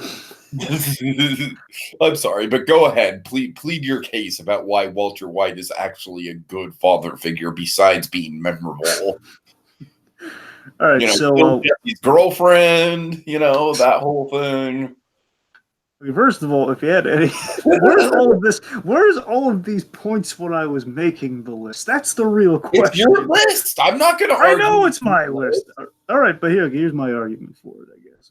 Okay. So Walt and Jesse, they're this unlikely pair that changed each other's lives in huge fundamental ways. It's kind of this famous, this famous dynamic of this very this very kind of we have this very rational man trying to get into the drug business and this very impulsive kid who's just like I'm Captain Cook, man, yeah science, like just the chili pea, and always with the chili. The point being that dynamic in itself is just kind of a famous, just this lovely pairing of these two characters. And they really over time they really taught and molded each other, much like kind of a father-son dynamic. They kind of like they taught and molded each other over time. Like they both took on aspects of the other. Where Walt was able to, of course, over time, Walt again he became more enladen in the drug business, and again he made more questionable choices, like Jesse initially did, which is kind of getting into the drug business in the first place. And again, Walt essentially became kind of a kingpin in the drug business. And apparently there's a hair requirement when you become a kingpin of anything. No, I'm kidding. Anyway, point being, so, and of course, Jesse over time, he regained a little bit more rationale. He kind of saw things, he distanced himself from the drug business, kind of became more like Walter White at the start of things. And, again, it's really kind of fascinating how their arcs really kind of like, they kind of crisscrossed and they kind of went in the diametrically opposite positions from what they started with in an interesting way. Point being, this is what's kind of fascinating about T. Walt is able to fully be himself with Jesse than he was with his own son, Walter Jr. Oh, yeah, for sure. He was able to be fully himself with Jesse, putting it all on Front Street.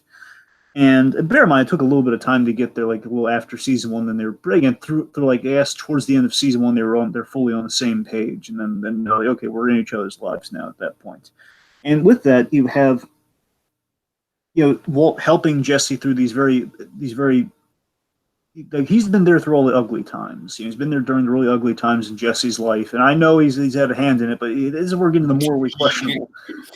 Think about it, though. I mean, again, Jesse's a character who's like his whole the DNA of his character is he makes stupid choices sometimes. He does. And he'll make stupid or impulsive choices, and many a time, basically, season 2 really gets into is that there are really damaging consequences to Jesse's actions in season 2, where again he develops a heroin addiction, which is very detrimental, and he's sampling his own product to stealing product. Jesse keeps digging himself in a deeper hole, and again he gets himself in with the wrong person. While he did love Jane, Jane again was essentially. Jane could have led to Jesse's death, and essentially she led to her own death, to be honest. Okay, that was on her. No, all right? you're right. I just threw shade at it for the sake of throwing shade. That one's going on Walt. But you see what I'm saying? Though? It's like Walt did Jesse a favor in that instance. And that's what I'm saying. That's kind of what it boils down to, is that Walt was there during the ugly times like a father. When Jesse had no one, Jesse's family forsaken him. Jesse, every time, I'm not saying Jesse's family was they're not monsters, but again, it's a difficult position where, again, Jesse had a problem and he would just keep making these wrong decisions, and he had a drug problem. He got into the drug business. And again, he had no one. And when he had no one, he had Walt to save him. And you really think about it, in season 3, a huge moment in season 3, one of my favorite seasons of Breaking Bad. I mean, don't know, there are a lot of great seasons to pick from, obviously, but 3, I love season 3 is when everything's going Walt's way. Like, Walt has everything going for him in that season. Like, that's kind of the most successful Walt is for the most part. Yes, I know he's going through a divorce at that time. By the same token, it's like, he has a really good relationship with Gus Fring. Everything's going great for him. But the only thing that kind of gets in his way, for the most part, is Jesse. Jesse is a hindrance to him. Like, he doesn't need Jesse Pinkman. It's a huge sticking point where he risked everything to save Jesse Pinkman. That brings us to season 4, and now he's like, they're trying to stay alive in season 4. All of this is because Walt can't leave Jesse behind, because he knows that he needs him, because he was there for him in those vulnerable moments. He took him to rehab. He always tried to do, again, even if he did some really fundamentally wrong things, he always did it in the sense of doing something for Jesse, for the best of Jesse. And this brings us to a really interesting moral quandary here, the really fascinating kind of ethical thing, where I think when you really think about it, Tiki, Walt eventually he would manipulate Jesse, and we kind of have like a what if father dynamic here, father figure dynamic, where it's kind of what if a father didn't let go. It's like when you let the kid fly the nest, let him leave the coop and kind of fly on his own, and you let the kid go, they gotta make their own kind of lay their own shingle in the world. Walt didn't do that. That's the fascinating thing. Where again he held on to Jesse when Jesse wanted out, and that's what really poisoned their relationship. That's what leads to the Nazi thing. That's where we get to Walt making choices like with Brock, with the manipulation. He's doing all these things. The Brock thing is another case in point of like, it's. But again, it is all stemming from that father figure. Where again, he does care, but he cares to the point of excess, to the point of jeopardizing Jesse's happiness. And again, they kind of reach a very fascinating point by the end of things. But you see what I'm going for here. Again, it's very layered. It's very interesting. All right, my number 5 was Carl Fredrickson Dragon. Yes. This one was, honestly, just because of the age thing, it was tough to put him any higher, because he is more of a grandpa. But I'm going to make the argument, Dragon. I have 2 arguments I want to make for this. One is, of course, the argument that I made to you off air, which is that, when Carl shows up at the end of the movie, by the way, I just looking at that picture in our collage here just kind of brings me to tears a little bit. It's so heartwarming. As beautiful as married life is, the thing that has me like almost bawling in the theater every time I rewatch Up. The thing that has me almost bawling, that reached me so much, was I bestow upon you the highest. I present to you the highest honor I can bestow, the OE badge. It's like, it gets me every time. It's like, the one that gets me every time, besides the married life thing, is the whole thanks for the adventure, now go have one of your own. Me too. Yeah, you're right. It's the trifecta, man. It's the trifecta of Pete Doctor. It's the Pete Doctor trifecta of emotional dismemberment. Also, Dragon, this is important. Russell, of course, coming from a divorced dad situation. An absentee father, too. Yeah, so very, very fundamentally, Fredrickson is the fill-in father figure role for Carl throughout the movie. Now, of course, Carl and Russell don't exactly get off on the right foot. We have one of my favorite jokes in all of Pixar-dom, which is, well, that's not going to work.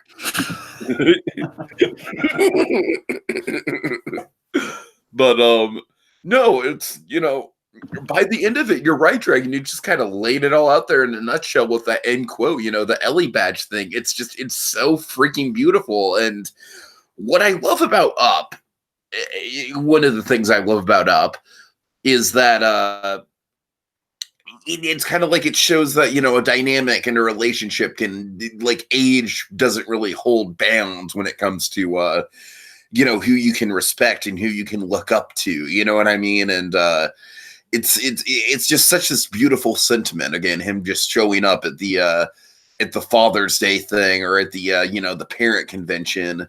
And remember, Russell. I'm sorry. Go on. No, go ahead. Basically, the kind of is one to give Lily a little bit on a really important kind of build up for it is that, remember, the reason Russell wants that badge is so his father can pin it on him the whole movie. Yeah, good point. Yeah, for sure. And everyone's father is there to pin the badge on, except, again, Russ is looking around, and again, he's there. He's been through all that. He's all covered from dirt from the adventure. I feel like all the action adventure of getting back home in the first place. And again, like, no one's there, and of course, it seems like, oh god, Russell's, and like his heart's about to be broken. It's an old man coming through, and Carl shows up, and it's beautiful. Yep. All right. No, I mean, honestly, that's about it. There's not a ton to say with Fredricksen. Russell's the grandkid that he never had to. Was kids being out of kind of Carl. Yeah, sure. And again, like I said, it's definitely I really do feel like, when it comes to morals, Fredricksen kicks the crap out of the number 4 guy on my list, just to kind of allude to it a little bit. It's so trippy. I think you and I we're so simpatico on our 5 and 4s. I gotta be honest. Okay. But yeah, it's the only reason he's not higher is because of kind of that grandfather factor. But again, one of the reasons I like the dynamic is that it kind of subverts the the typical age of a father figure as well. So it's definitely it's all good on Carl Fredricksen. It's all upside, and as we're getting more and more into it, it's definitely these guys are getting more and more kind of like in the tier lists are very popular right now, Dragon. So right now, Fredricksen, we're getting into the A tier or the S tier. Yep. All right. All right, you're number 5. I'm number 5. Oh boy, here we go. Number 5 for me is Doc Hudson. Okay. Yeah, that's funny. Yeah. So here's the thing. So Doc Hudson is one of Paul Newman's finest roles in my humble opinion. I know there are probably some better ones, but I mean, come on, Doc Hudson's a great one that I love. It's one of my personal favorites of Paul Newman's. I love how specific. Okay, so of course, in essence, Doc Hudson, of course, going back to the first Cars movie, the idea is like Doc Hudson is given new life via this rookie, a racer, by a Lightning McQueen. And of course, it all hinges on that scene, the scene that kind of tells all, where we get into like kind of the vulnerability of Doc Hudson, where Lightning McQueen discovers the piston cups, and then of course he's like, what happened to you? You were great. Like, why did you? You're a legend. You're the Hudson Hornet. What happened to you? And he tells him, he reveals, the wreck that he was in, the fact that what the wreck didn't necessarily take him out of the game, but it's like by the time he came back, the formula racing was kind of being phased out. Well, not the formula, like the old kind of the dirt, the old school racing was phased out, and the fact that he was just kind of past his prime by the time he was able to get back in the game, and they all moved on past me. This beautiful line that says it all. One of Paul Newman's finest deliveries for my money. I had a lot left in me. That says it all. This character again was kind of he lived for racing. Initially, a character who lived for racing, like McQueen lives for racing, and he had more left in him, but no one would give him a shot. And again, as the first Cars movie kind of shows you at the end, he returns to be the pit chief. He ushers in Lightning McQueen's success and his true success, where Lightning McQueen makes the big moral decision where he pushes the king past the finish line, coming in third, but he doesn't care, because again it's just an empty cup. So he learns from Doc Hudson, learns the big moral, and it's basically he's like bridging us between movies. You know, he's honoring his fallen. He's honoring his fallen teacher and his idol in the Hudson Horn. You know, he's honoring Doc by winning the Piston Cup and so on and so forth. It's kind of being the racer that Doc had been all throughout his life. And then we get to the reason Doc Hudson's on the list for me. All that's great. This is the reason Doc Hudson's on the list. The single greatest part of Cars 3 for me, the reason I'd rewatch Cars 3 is this one specific scene in when we go to Doc's hometown, and we go to like Doc's room in his hometown, where we reveal that Lightning McQueen's feeling really down on himself, and he and basically, you know, he's talking to Smokey, Doc's buddy, I believe Doc's racing teacher, if I'm correctly.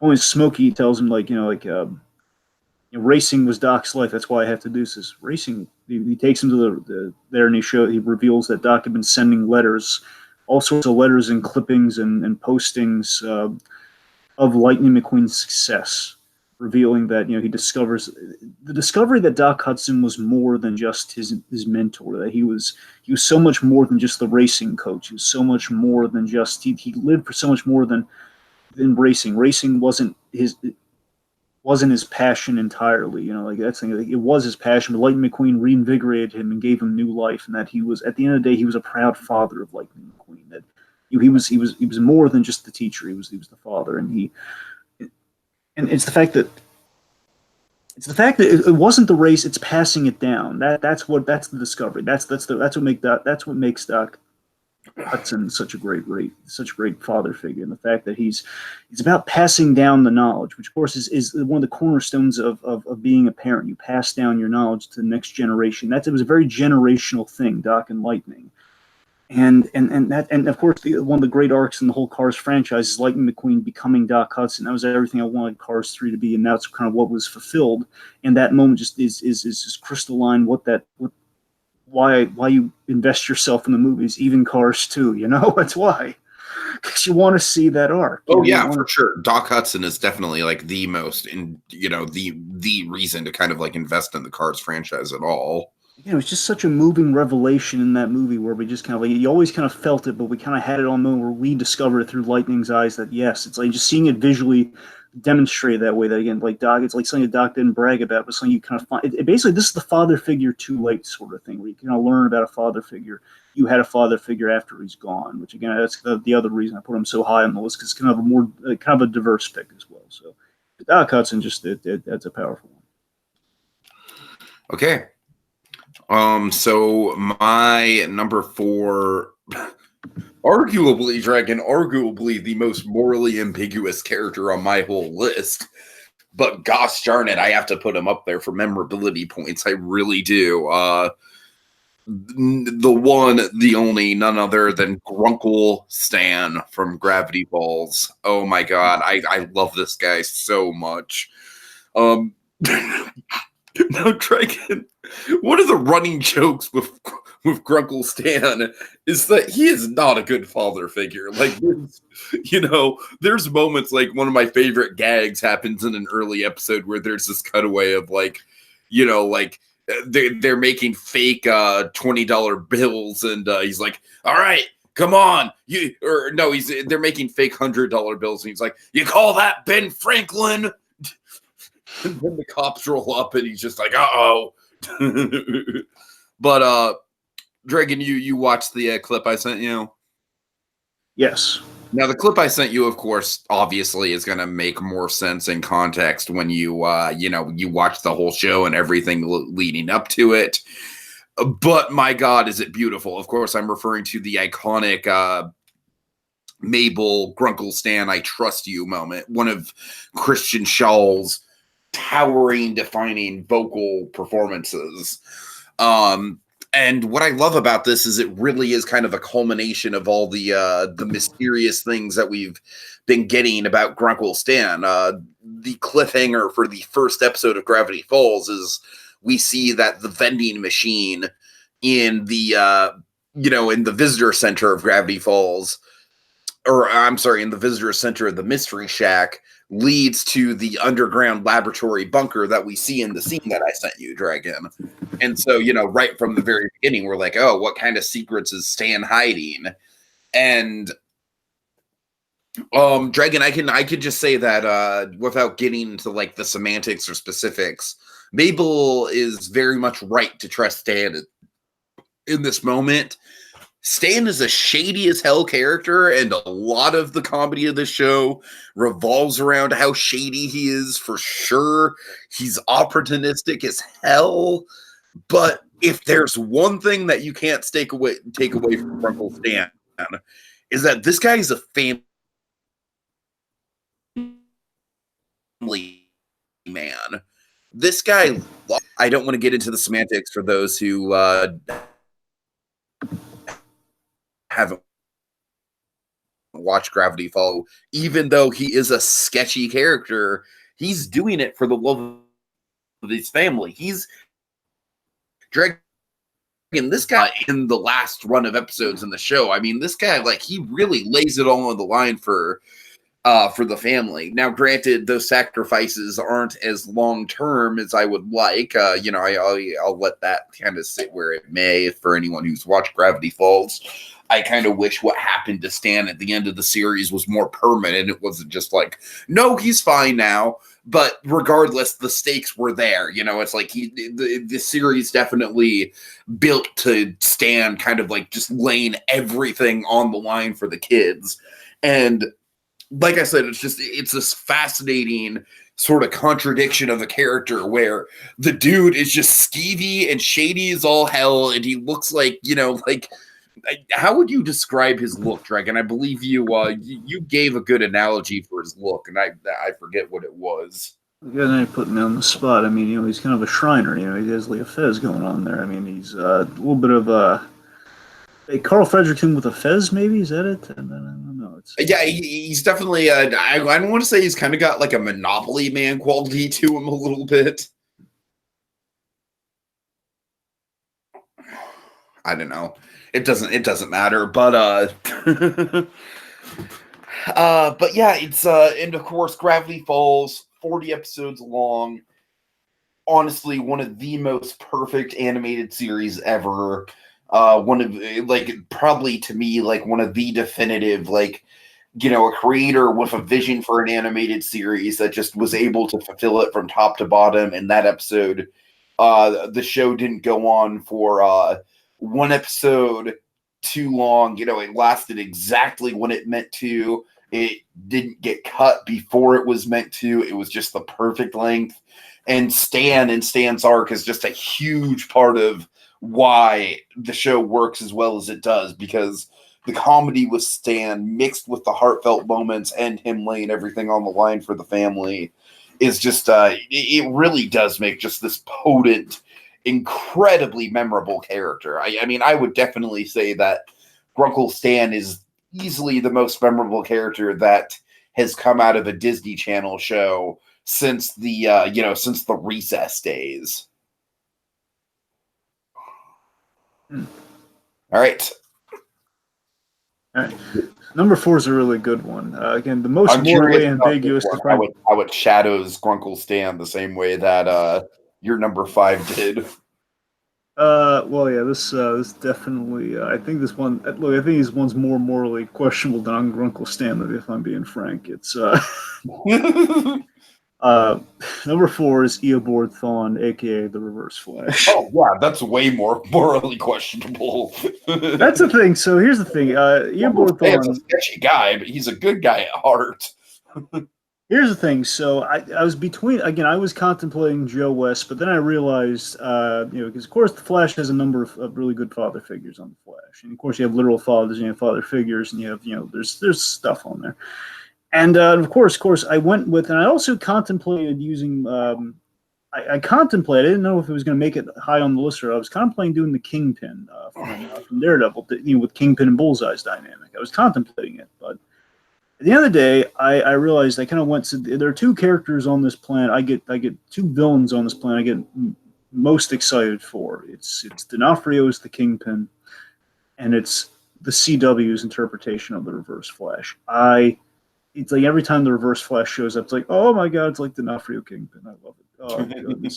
Point being, so Eobard Thawne, specifically, if I'm being specific, I'm talking like season 1 Harrison Wells. But honestly, again, I love everything with the Reverse Reverse Flash. I think it remains true for any interpretation. It's kind of what we have, both faces of the Reverse Flash in the image there. We have the Tom Cavanaugh face, and we have the Matt Lensher kind of Eobard Thawne's true face on the right there. Who's the villain now, Flash? That face. Right. Point being, so I gotta tell you, I'm when I really applied, because of course, famously Tom Cavanaugh is very much kind of a father figure, and that's how Harrison Wells is kind of played as in the first season. He's very much a father figure in that Harrison Wells, the man, is kind of an idol of Barry Allen's, and of course Barry Allen has his father taken out of the equation where he's imprisoned, and of course he's kind of going from father figure to father figure with Joe West, and of course to Harrison Wells, who's kind of mentoring him through the discovery of his powers in season 1. Of course, all the while he is his arch nemesis. So let me just lay out why he's so high on the list. I'm just going to tell you why. Okay? He's the headiest, most mythic thing you've ever heard in regards to a father figure. Oh God! Strap in. Okay. Okay, I'm ready, Dragon. Okay, so fascinating. It's so mythic. Thawne idolized the Flash as essentially his father figure, his legacy. He wanted to become the Flash. He found, again, remember, he gave him, so he learned about the Flash so he can mimic the exact accident, so he knows how to replicate how to become the Flash. He did that to himself to become the Flash. To give himself powers, become one of the Speed Force, the whole shebang. And he comes to learn, once he can unlock the Speed Force, he can time travel, he learns all that too, way in the future. He learns that his destiny is to become the Flash's villain, to become the Flash's archenemy. That's his lot in life. So Thawne, he tries to literally kill his future. He goes back in time, he tries to kill the Flash. He fails at that, and what he does instead is that he kills Barry Allen's mother. He kills Nora Allen. And he is stuck in the past. He essentially, what he does in that moment, and he does in every sense of the word, he creates his enemy. He creates his doom. He creates, essentially, he literally creates his archenemy in the Flash. He murdered his mother. He imprisoned his father. And he also gives him his powers with the same accent, because again, he knows how to replicate it. He creates his enemy. He gives birth to his son-like figure, in all senses of the word, and he mentors him. Then, as a father figure, teaching him how to use his powers, how to become the Flash, because he needs to get faster so he can get back to the future. Again, using the role of someone that the Flash already idolizes, and wearing the face of another father figure. Oh God! I'm not even done. Oh no! Oh God! Teaching him. I need a flowchart for this. Where's Jeff Probst when you need him? I'm just still going forward here, man. Still, he grew to actually love him in that he taught him everything. And what's so fascinating about this is that the Reverse Flash, he is the Flash that he always wanted to be through the next generation. That is the original Flash, right? Oh. And even while he's doing all this, you have Cisco, where again he's there for a mission. Again, he wants to get home, but he's making these connections. He never. Again, you're right. Cisco is another father. Like, that is a father figure thing. You're right. Again, while he's there on a mission where he doesn't intend to befriend Barry Allen, but he ends up creating him and actually coming to like the kid. And meanwhile, he's making some more genuine, like, unencumbered bonds with Cisco. Where again, he hires Cisco, and they kind of. They bond, they watch movies together. Again, it's a really kind of natural father-son dynamic. And of course, to the point where the Reverse Flash, being who he is, in one timeline, he kills Cisco. Oh man!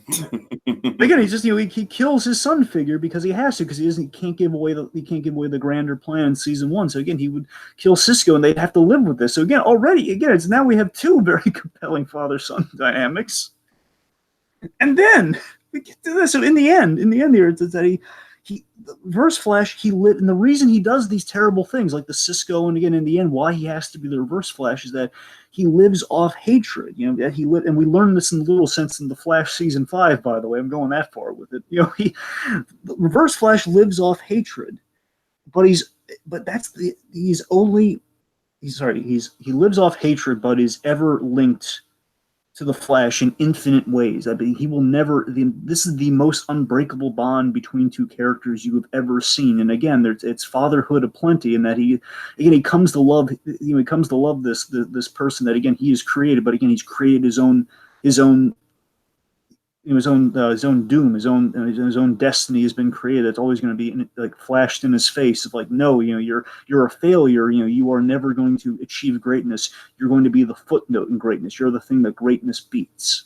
And again, but he's always going to have that foothold in the Flash that he killed his mother, that he killed his mother, that he created the Flash, that he's always just going to be, he's the reverse of Flash. It's like matter and antimatter. They have to coexist. Otherwise, it all falls apart. It's so multi-layered. And Tiki, you're ways off in this. So I'm not going to give you all the ins and outs, but I got to tell you this, though, to tell you how the last big layer, okay? Okay. Nora Allen. So the Flash in the future has a daughter named Nora Allen. Names her after his mother. And the Reverse Flash becomes a father figure to her. Because the Flash, he has disappeared within a crisis, which basically the next big event they're kind of hyping up. That they're finally going to pay off the thing they've been hyping up ever since season 1. Like, the Flash is supposed to quote unquote die and disappear in the big CW event that's coming up. Supposedly, I guess the fall of this year. And that's the thing. So again, because of her missing father, she's trying to learn about her own powers and everything. And again, her only mentor, her only teacher is the Reverse Flash. Oh God. Oh man. And tell me that's not infinitely fascinating. Tell me that doesn't grab you a little bit. It's definitely a lot to take in, Dragon. It is, but it's mind bending, isn't it? Oh God.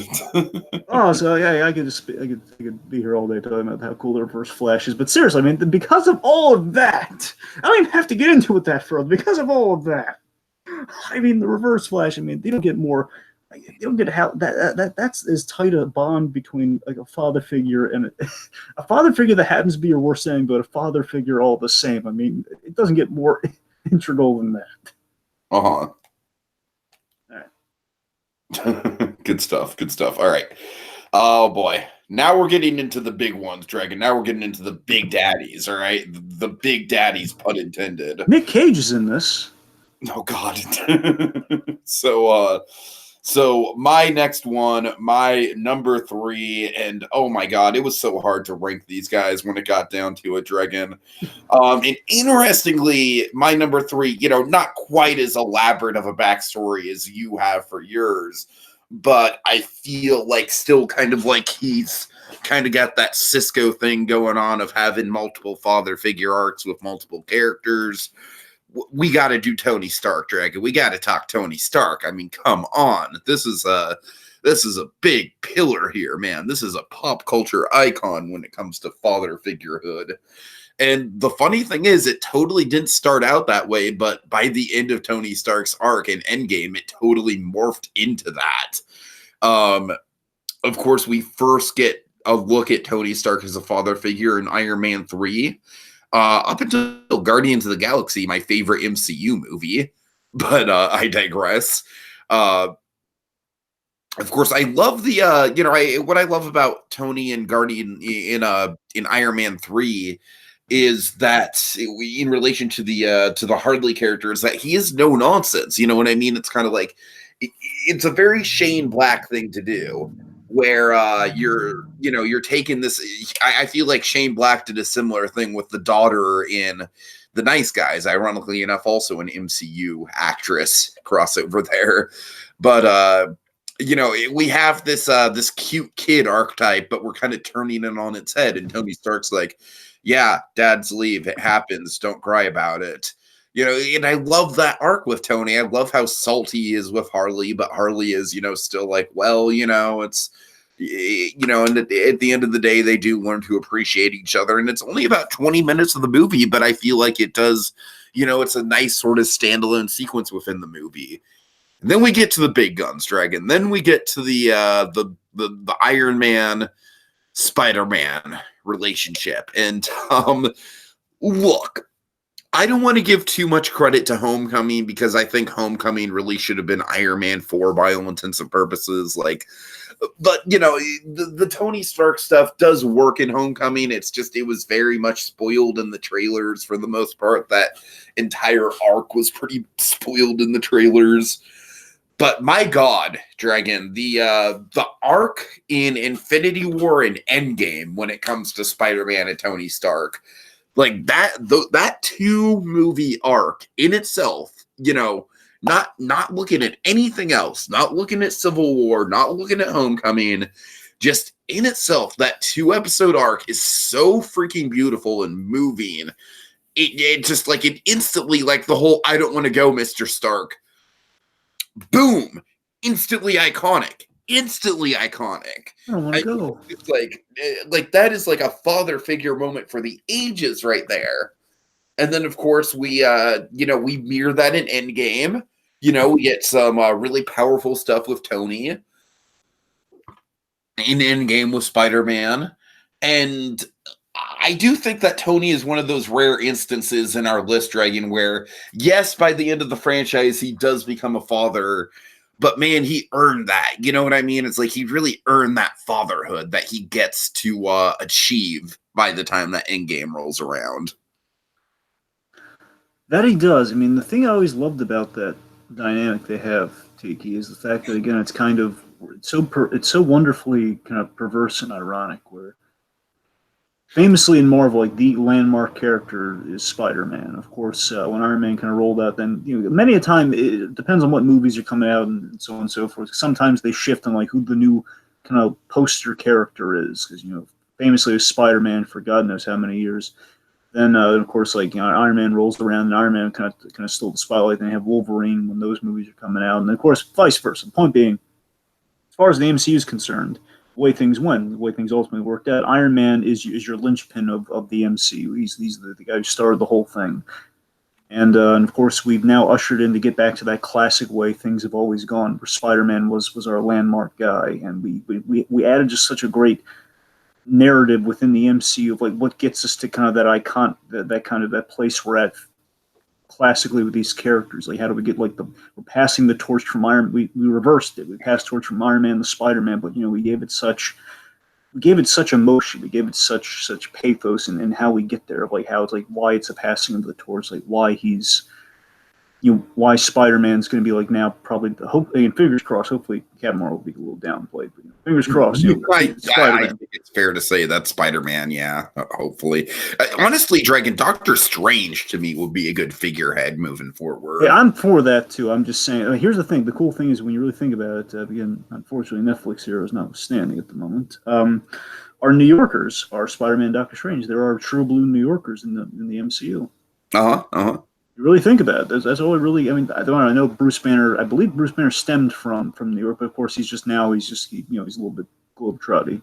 Point being, and of course, Cap is technically still around, but well, you're right. If I'm remembering correctly, there's the thing. I don't know 100% because I know in the comics Falcon's from New York. I know that. I thought Falcon was from DC. No, I'm saying he was introduced in DC. I'm saying in the comics, I'm pretty sure in the comics it's New York. Never mind. They're all from New York in the comics. For being frank, you know what I mean. The point being, right?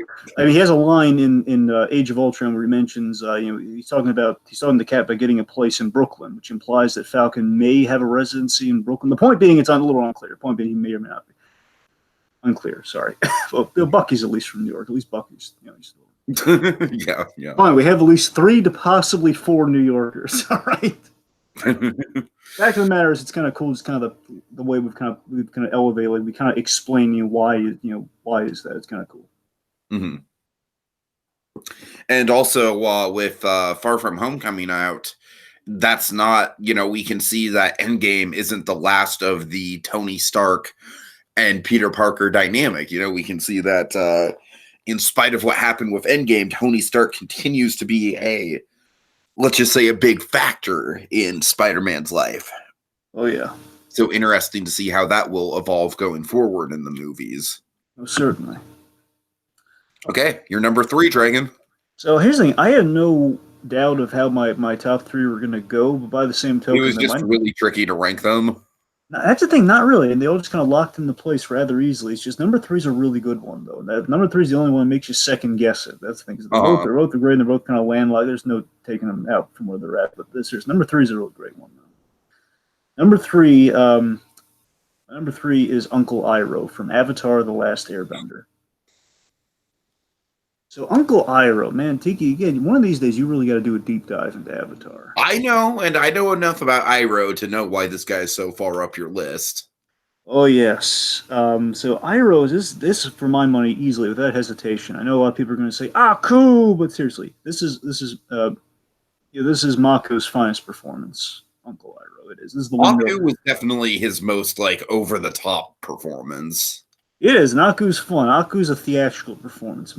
Yeah. Uncle Iroh, that's like an Oscar-worthy performance. I know it's a show. Kind of like a Tony versus an Oscar. Yeah, I know it'd be technically for like the Emmy, or at the very least, I know we'd get a primetime Emmy, but it deserves like a full-blown Emmy, man.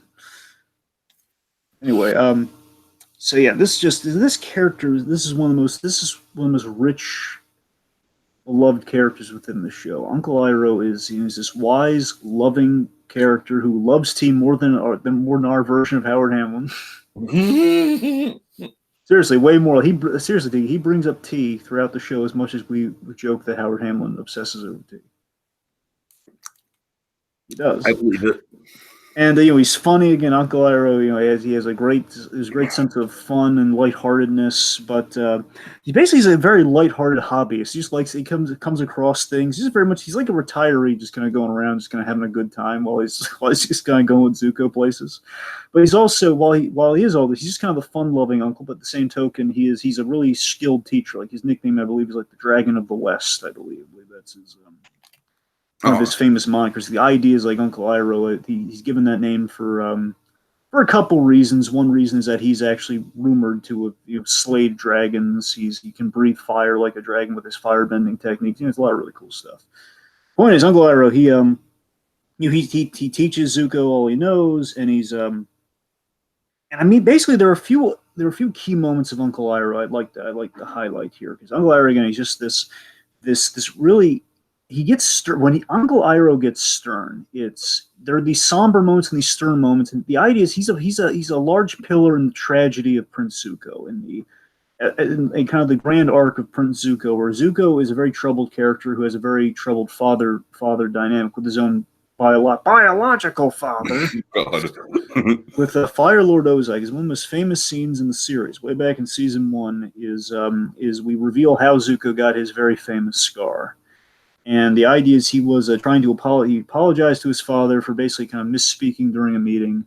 And for me, the way Mako delivers this, when Mako delivers this, and the way we see it unfold is Zuko, he refuses to fight his father, and kind of like an Agni Kai. An Agni Kai is it's like how you redeem honor when you disrespect someone in a war council, in a war committee. And he's begging. He's like, "No, father, I won't fight you. I won't do it." And just have this somber moment. You cut to Uncle Iroh. Everyone else is looking with eager eyes, and you hear him with the mono. He's basically telling the crew the story of why Zuko is such an antsy guy. Like, why is he always so angry at the world? And he says, "I looked away." And you see him close his eyes and look away as Zuko is he's hear it off screen, him being like, "Ah!"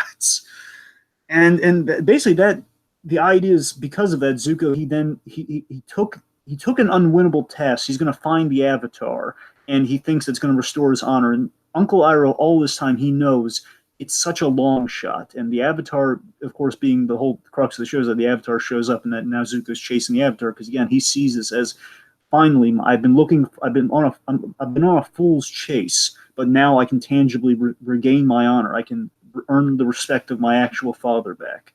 I can redeem myself. And Iroh knows there's no redeeming that kid.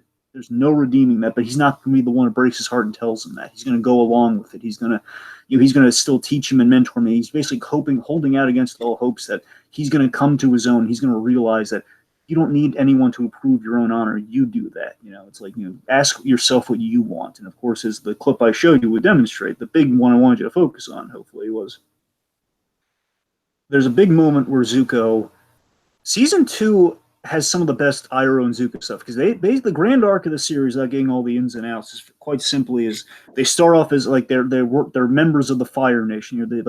Uncle Iroh is General Iroh, and he's General Iroh and Prince Zuko. That's their roles. And then, of course, season 2 they become refugees as they're kind of on the run from the Fire Nation. So the refugees. I love them as refugees because that's where you have Uncle Iroh opening a tea shop, and he's just all fun loving. He's just trying to get Zuko to kind of go from villain to hero. That's what all of season 2 is about. He's trying to get him to go from that point.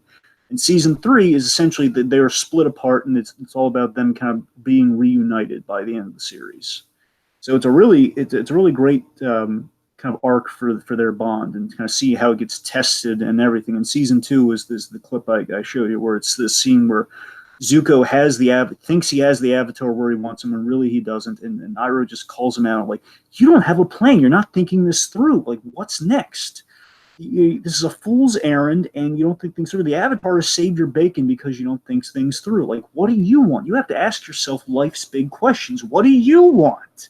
It's a powerful scene, and we have all sorts of these. Again, rarely will he get like that terse with him, but still, it's like when he does that, though, it has such resonance to it. And I mean, all of this stems from the very simple thing. I'm going to end on here, Lyra, because I can go on forever. He's just such a layered character.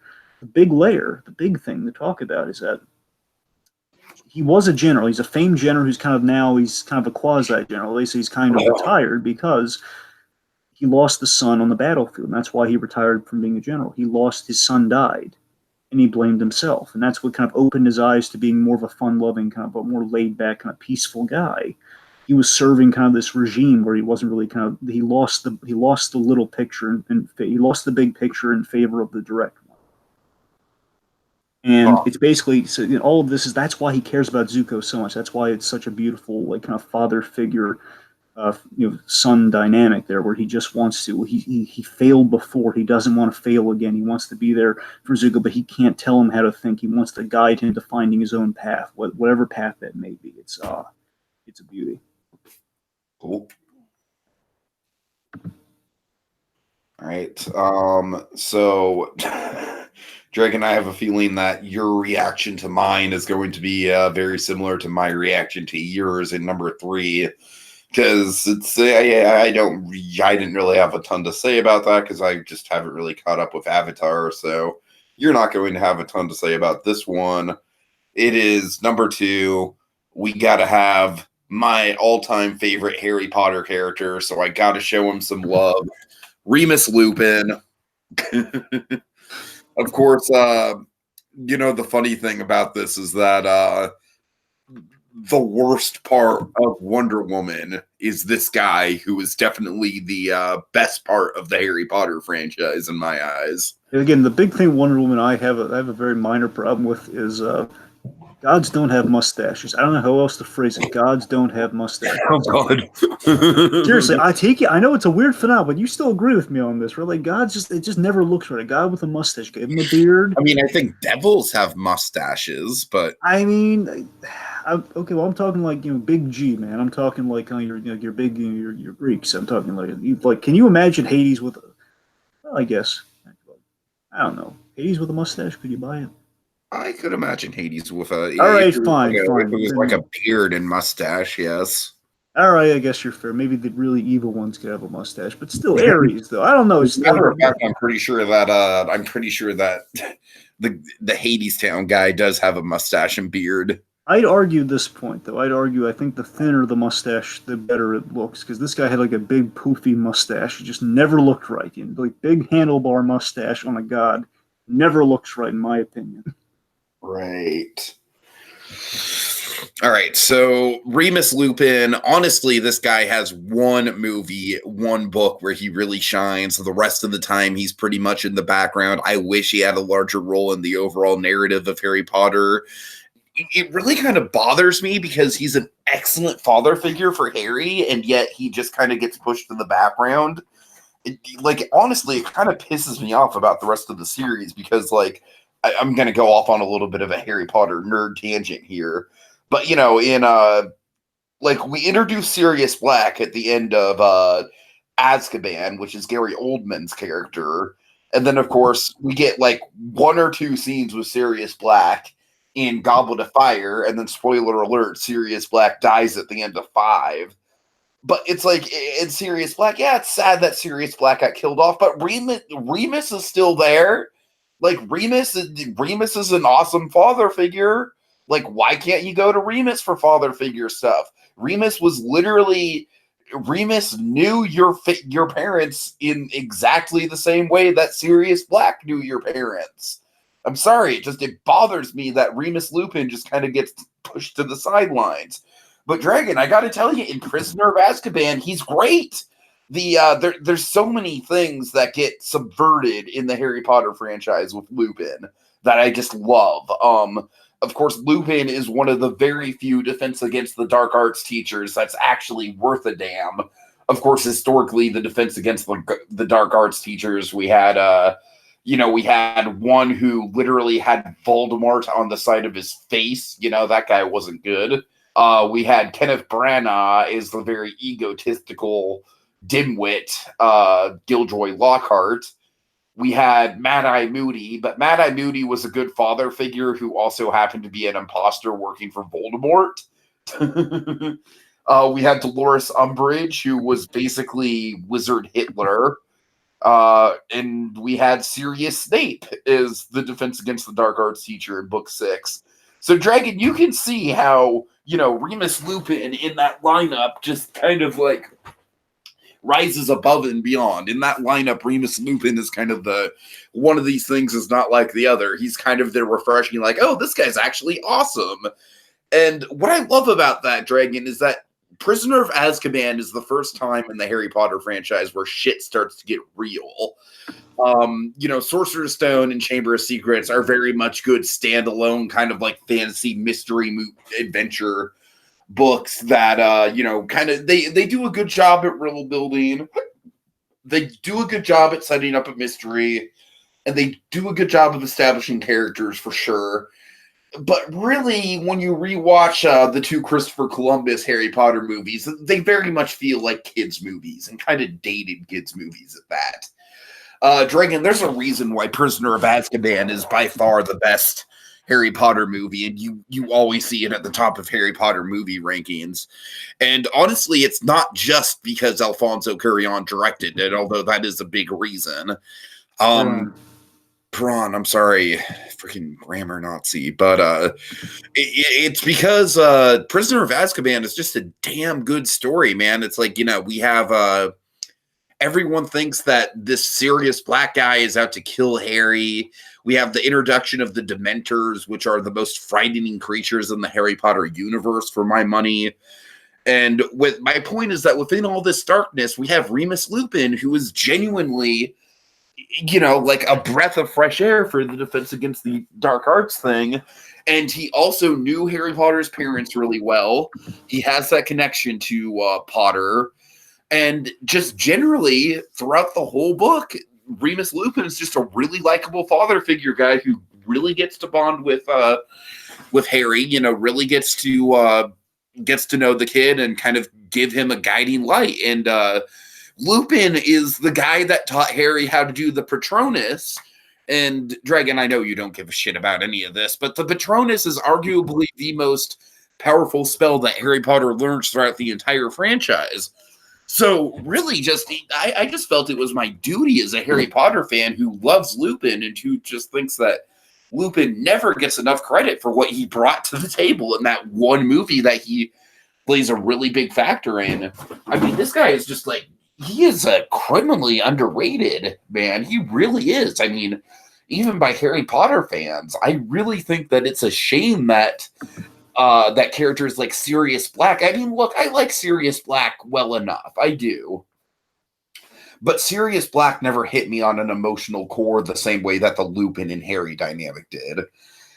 And of course, Harry Potter, not short on father figures. We have Dumbledore, who definitely falls into the Gandalf effect. We have Hagrid is definitely a father figure as well. But Lupin, I definitely think, is the best father figure in the Harry Potter franchise by a long shot. And Dragon, again, it's like when people ask me who my favorite Harry Potter character is, I do say Lupin.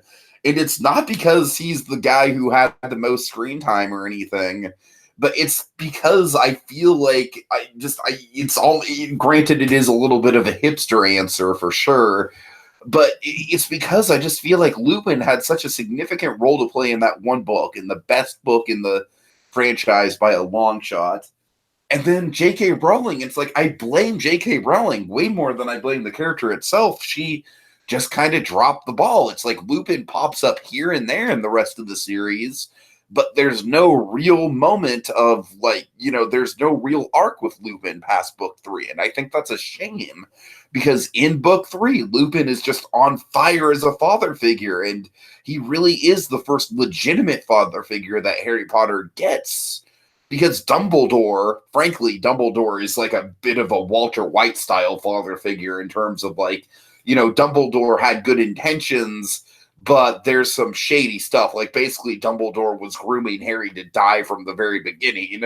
And then Hagrid, Hagrid's a little bit more of a man child. So if anything, Hagrid's got kind of like an older brother dynamic going on with Harry. Lupin is the first true father figure that Harry gets in the series. And I mean, the dude lasts all the way through the entire series. He lives through the Battle of Hogwarts at the end of book 7. So I really don't get why there wasn't more of a thorough line of a story with him. It kind of leaves me scratching my head a little bit. All right. The monkey says Scrooge McDuck must have decided on Thulos having a mustache. Yeah, that's true. That's true. Yeah. All right, so that brings us to number 2, Dragon. What do you got? Number 2 for me, Ben Parker, a.k.a. Uncle Ben from Spider-Man. The guy who created entire archetype. That is true. So this is a Hall of Famer, to say the least. He raised his orphaned nephew. He's I'm not just citing the Cliff Robertson Uncle Ben. I'm just kind of getting Uncle Ben as a whole, just taking all the Uncle Bens, as it were, to comics, etc., etc. So you got to remember, though, to my knowledge, I think Uncle Ben really, honestly, Uncle Ben really develops a character in the, basically, he always develops a character retroactively in flashbacks in the comics, but primarily, like, the character that's for Uncle Ben, many a time is from the movies. Many a time, Cliff Robinson really did leave an impact with Uncle Ben, though, so I got to give him points where I give him points there, Oh, yeah. Like, again, you got to remember, like, he doesn't say, never in the original Spider-Man comics, Tiki, great power comes great responsibility. That's the movie. That's not the comics. The comics, like, Spider-Man learned that lesson, but Uncle Ben never told him that. It was very different how it went down in the comic. He was like, the robber went to the house. No, there was no, library scene. Uh-huh. Make that clear. Anyway, so regardless, just the backtrack, so much building to the great power thing. So basically, Uncle Ben, he was, he's a very encouraging father figure. He encouraged his nephew's love for science. And he's also, in many respects, I think it's kind of an unsung quality. He's also, in many respects, he's responsible for Spider-Man as a New Yorker. He's kind of the reason, pretty much raising Peter Parker from when he was a kid into being kind of the New Yorkers, kind of your homespun, kid from Queens. That's all coming from Ben and May Parker. He's supportive to a fault with those guiding words of wisdom that have just, they've always remained true, and they've been engraved themselves, the Spider-Man, as the ever-present moral compass. With great power comes great responsibility. Again, it's like put on a bumper sticker, and it still, like, you put it on a bumper sticker, you put it anywhere, never will you see a dry eye in the house, because again, great power, responsibility. It's a powerful statement. It's one of the great. It's one of the all-time perfect statements of heroism and doing the right thing. And that's the thing always jumped out at me with Uncle Ben. I love heroes. I love characters who always have a compulsion to do the right thing. Especially when things get tough. And Spider-Man is always indicative of this. And again, all of that is akin at its core really to Uncle Ben. And again, whether it be Cliff Robertson or Martin Sheen, again, Martin Sheen kind of more as the stern, tough love. Again, honestly, he's kind of double his fatherly. If it really boils down to it, with Martin Sheen's take on Uncle Ben, because he's the one giving the tough love, but also we address the father because we address the parents a little more directly in that movie. In Amazing Spider-Man films, we address the fact that Uncle Ben, you're a good dad. That whole thing, we kind of literally address it there. And it's in some respect, of course, by the way, coincidentally, when we started this, it was June 12th, which, by the way, is the birthday of Superman. Superman turned 81 today, I think. Well, coincidence. Of course, Jarrell and Jonathan Kent don't really have any bearing on this, but just cite Superman for a moment. Jonathan Kent's a good one, though. He is, but again, that's like I I'm would. surprised Jonathan Kent didn't make it on there in some Well, form. I wouldn't count them, Tiki, because again, that's a adoptive father. I wouldn't count as father figures. That's literally a father, just by a different You know name. what? Yeah, you're right. It's like that. That's the weird thing where both Jor-El and Jonathan Kent could be considered fathers. Exactly. I mean, Jor-El's the birth father, so he would be a legit. Right. Point being, they're all fathers. Yes. Anyway, so uh, to cite Jor-El for a moment, hence my little Superman aside there. You again, it's almost like it's very Jor-El-esque. It's kind of this biblical. It's kind of this biblical passing of the philosophy at the cost of your own life. Again, Jor-El sends Superman down at the cost of his own life to kind of allow him to go on. And of course, the famous the son becomes the father becomes the son. And in this case, Uncle Ben passes down a huge word of wisdom before he leaves Peter. And of course, it's with great power comes great responsibility. And again, that drives Spider-Man ever presently to do the right thing, and it'll always be just kind of this sense against as fun loving a character as Spider-Man is. He does have that kind of that dramatic reason for being with Uncle Ben. Again, it's famously because of how decent this man was. And again, I love that again because we learn about Uncle Ben always retroactively, but again, it's always one in the bank. It's always like when in doubt, you need an emotional moment for Spider-Man, the Uncle Ben card. It's an institution. It's the Denny's of father figures, but you need it. Oh God. It is. But again, I think Uncle Ben is a little bit more high quality than the typical meal at Denny's, Dragon. Well, he is, but forgive me for citing the Santa Claus now and again. All right. Anyway, the point being, look, it's Denny's, always open. Exactly. Denny's, it's an institution, says Tim Allen. Anyway, the point being, no, in all seriousness, though, I mean, again, I think that's we need the emotional card for Spider-Man. We go with Uncle Ben because again, there's something just mythic about Uncle Ben's role in everything, and the fact is, again, like Cliff Robertson, he adds the decency. He's a guy just trying to, he's like the star of that movie, the star of the 2002 Spider-Man. He's trying to, he's been laid off from a job. He's really a blue collar guy who has to kind of work within the ever changing world. Again, he's just like a decent New Yorker of usually of an advancing year. Sometimes they've kind of youthened Uncle Ben up, not often, but sometimes. The fact of the matter is, it's just Uncle Ben. Again, all the humanity, all just kind of the homespun familiar qualities of Spider-Man all stem from Uncle Ben, as well as the grand kind of like famous philosophies. So, there's just a lot. Uncle Ben is just kind of a go-to when you think father figure. I think it's pretty simple. Yeah. Sure. All right. Okay. And lastly, my number one, Dragon, probably, much to your chagrin, because yes, he is a standalone character who is only in one episode of the series. But man, he left such an impact on a whole generation of people. And like Lisa Simpson, of course, is like my spirit animal when it comes to The Simpsons, as she is with the writers. Granted, this was before she became, kind of like a little bit too much of a vocal political mouthpiece. I don't want to get too much into that, but early days of Lisa Simpson, when she was kind of just like the creative free spirit, suffering through the myriad of of problems that she had in her family life. Oh my God, Dragon! When it comes to tear-jerking bits of animation, there's very few things.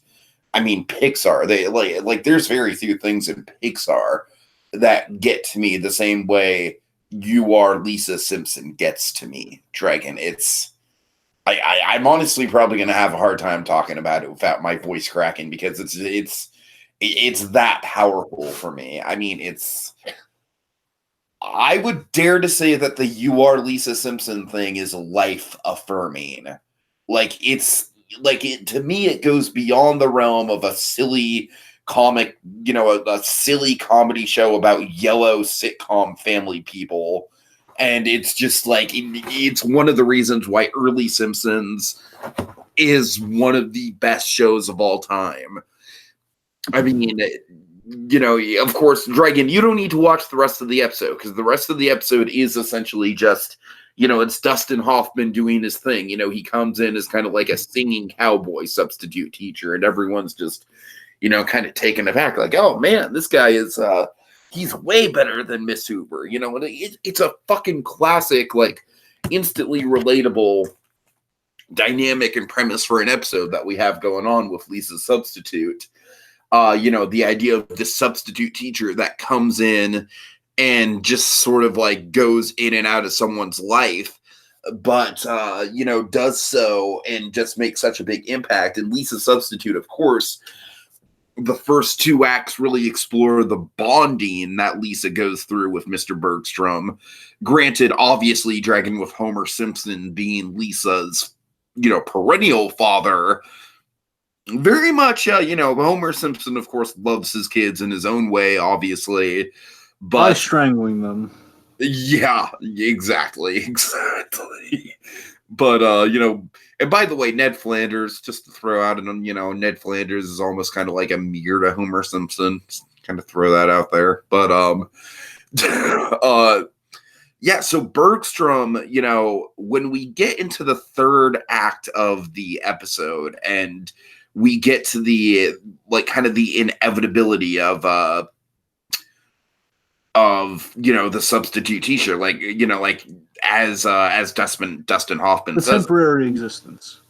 Yeah, like, I'm a fraud, Lisa, it's the life of a substitute teacher. And Dragon, I'm sorry, I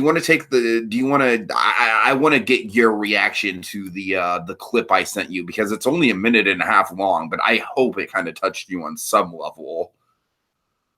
Well, I mean, it's the it's kind of the goodbye of, like, you have something really in the form of a substitute teacher. We have just somewhat like I guess, again, bear in mind, I haven't seen the whole episode. I just saw the clip literally. It's just that that you have this very impactful kind of figure for Lisa Simpson. I guess one that kind of lived up to every expectation that she had. So I'm guessing a little bit on that element of it. Point being, you have this goodbye basically against the fleeting nature of the substitute teacher, that he has other people to educate, and he takes his leave, and it's a very kind of tearful goodbye for Lisa. But again, he's just he has to move on, and we have this Tiki. I swear to God, this thing drives me nuts. Okay, this drives me crazy, because ever since I saw it in the Rugrats, I can never place what movie it's from. Remember I believe it's Morgana. Remember when Grandpa Lou had the girlfriend, and then she came back, and Chucky and Tommy were there, and he had to deal with babysitting them while he was also trying to rekindle romance with the girl who got away. Do you remember that at all? Sure. It had that flashback where he's running to the train station. The running to the train thing, yeah. Running to the train, and then the train pulls away, and we see the platform, and he's just left there. And I tell you, that has to be from some movie that's shot, because I've seen it there, and I'm sure I've seen it somewhere else, and I've yet again seen it here. Okay. It's got to be from something. Anyway, point being. So yeah, it's really it's a moving goodbye, but again, I really need. Dragon, honestly, I really do think it comes down to a personal thing, because much like some of the other things that have topped some of my top 10 lists, I do feel like the "You Are Lisa Simpson" moment. I mean, I really do strongly feel like it's life affirming for me, and it's helped me. It's helped me through bouts of depression in my own life. I mean, it's one of the most profound things that The Simpsons has ever done, is just that moment right there. And I absolutely adore this character in terms of Dragon. I'm sorry, I'm scrolling through the Simpsons wiki and the IMDb for this episode, and I cannot find the exact wording that Bergstrom gives for. I should have written it down word for word. But he's basically saying, how that's the nature, where we're kind of just in and out of your life. And and I love that Bergstrom is you get the sense that he's kind of taken aback, because when he first sees Lisa at the train station, he's, kind of delighted to see her, Lisa, nice to see you, one final goodbye. And, but Lisa is just, man, it's Yardley Smith is just absolutely, she just goes to town. It's this is Emmy Yardley Smith for Lisa right here. She's just you're just gonna leave. You didn't even say goodbye. You can't go. You are the best teacher that I'm ever going to have. And I love how Bergstrom is very confidently like, nah, there's teachers that are going to come along that are going to be better than me, you know? And that's another thing I love about Bergstrom, man, is that Bergstrom, he's an awesome teacher, but he's humble, man. You know, he's great. And there's a scene that he has with Homer too, where he's kind of like, you know, he's laying on parenting advice, but he's not doing it in a way that's overstepping his bounds. He's just kind of like, you know, just sort of like very gently nudging Homer in the right direction with parenting. I mean, this guy is like on fire, man. And honestly, the fact of the matter is the fact that he's only in one 22-minute episode of The Simpsons, that to me makes it even more impressive that this guy was able to have such a big impact on me. And the "You Are Lisa Simpson" thing in particular being like a huge, like, life affirming, you know, helping me through depressive states in my life type thing. I mean, I couldn't not put it at number one just for the personal reasons and just how powerful I find that "You Are Lisa Simpson" thing. All right. So Dragon, this next one, it's so predictable that, as you'll notice in this little collage, I got it as close to the middle as I could. I was like, yeah, I know what number one's going to be. I mean, how could I not? I mean, come on. Yeah, totally. When I think father figure, I mean, come on, like the first thing that pops to mind. Alfred Pennyworth from the Batman mythos. Okay, now Dragon, importantly, which Alfred Pennyworth? Well, again, I kind of picked all of them, like I did with Uncle Ben there. But if you had to pick one, that's an easy one. You cited Cliff Robertson as like kind of like a definitive Alfred. So what would be your Cliff Robertson? Oh well, that's an easy one. It's Ephraim Zimbalist Jr. Animated series Alfred. That's what I figured. I just want to make sure. I mean, without hesitation. I mean, to me, my definitive Alfred is like it's almost kind of like a legacy thing here. But I feel like in 5 to 10 years, if it still holds up, like Sean Pertwee is up there. Yeah, you do love that Sean Pertwee. I do. And he's great too. And I've met the guy. He's a nice guy. I don't mean to tout that off like the name drop. I just wanted to bring it up. Well, I met Dave Goles. Okay. All right. Anyway, so all right. So as Alfred Pennyworth, I mean, I don't see Dave Goles being interviewed on Defunctland. Kevin, did you meet Dave Goles? I'm sorry. That was inappropriate of me, Dragon. Go ahead. You are a sad, strange little man. You have my pity. Anyway, I just want to get that quote in because it's, you know, I'm very excited for next week. Sorry. Anyway, back. Early reviews are, yeah, I don't want to tell you. Do not. Anyway, right. So Alfred Pennyworth. So as Tiki and I'd like to say many a time, and of course asking, you know, what's the definitive Alfred? You know why? Even if I didn't pick Ephraim Zimbalist Jr., I'm just kind of broaching him, like even in the comics as well. It's kind of broaching all Alfreds here. We've never had a bad Alfred for a very simple reason. I've found very simple reason. The character, I would attest that maybe the reason we haven't gotten a bad Alfred, Tiki, is that sometimes in life, you're going to run into someone whose character is that strong and connected to the core of another character. There's just something that even no matter how you adapt it, it's going to remain true to that character. Like perhaps it's just the strength of character than it is like a mere performance thing, you know? Right. Maybe that's it, because Alfred, you know, he's more than just the trusted, capable servant. You know, he's more than that. He is that on the surface. And even if you just had that for the surface, I'm sure that would still be fun. But again, there's a deeper level to it. He's a man thrust in.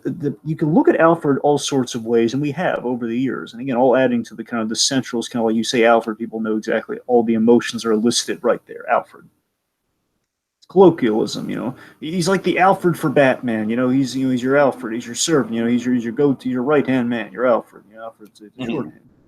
And the fact of the matter is, like, you know, any way you slice, you could slice it in the fundamental ways. Like, you know, this is a man who's thrust into fatherhood, or just the broader sense. He's not only is he thrust into fatherhood in raising Bruce Wayne after his parents are killed, but he's also he's thrust into this impossible mission that the young man has kind of set himself down. That's the only thing that's going to bring him a remote sense of joy or peace in this lifetime. is choosing a life that is not going to be a happy one, is choosing a life that is, I'm going to dedicate all my nights to fighting crime and just seeing the worst that this city has to offer so other kids don't have to be traumatized the way I was. And again, he has to be there. And as like shows like Gotham have kind of gotten into, there's a line of like there's the line of being an observer, being kind of the yes man versus being the parent versus being like, where do you draw the lines? Like, where do you draw the lines of I will not be there for you if you do this? And of course, like it's as Scott Snyder's kind of gotten down to, kind of epitomize it in a line. Alfred's always going to be there to patch him up. Like, I will always be there to patch you up, sir. Like that line. That's the fact of the matter is that Alfred, even if he draws a line, he knows he can't. He knows that Bruce Wayne is more than just his employer. He knows he's more than just like the kid who's just he has to stick around with because of the will or something. So the fact that he has grown to love the Alfred.